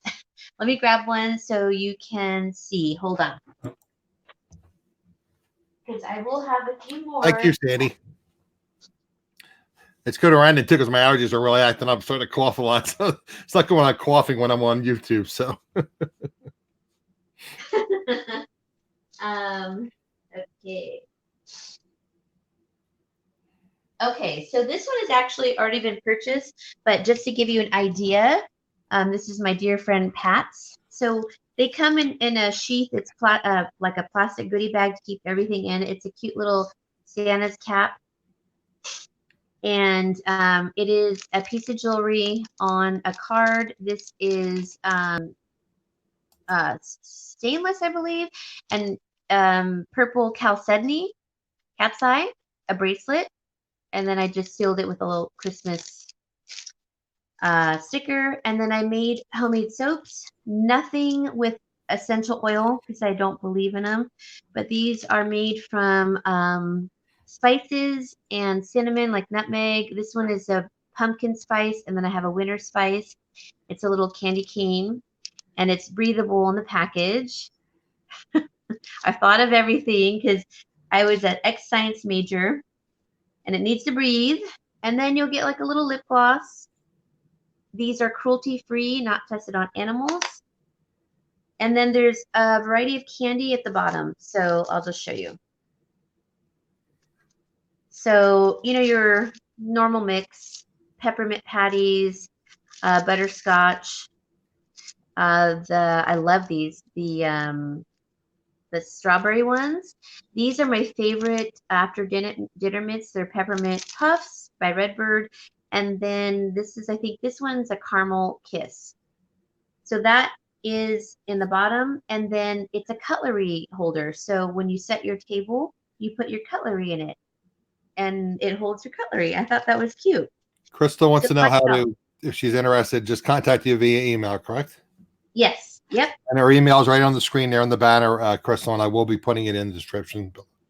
Excuse me, losing my voice. But yeah, so that's Lauri's email, creativelaurie2@gmail.com. Yes. Okay, Crystal. I can't talk. My voice is cracking. Oh, it's okay. Thank you guys for coming out. Thank you, Adam, for having me. Thank you. I appreciate you being here and helping us out. And hopefully we made some nice sales and we'll get you some new subscribers to your channel. Yeah. Thank you, guys. All right, guys. Thanks for being here. We'll see you next time. Bye.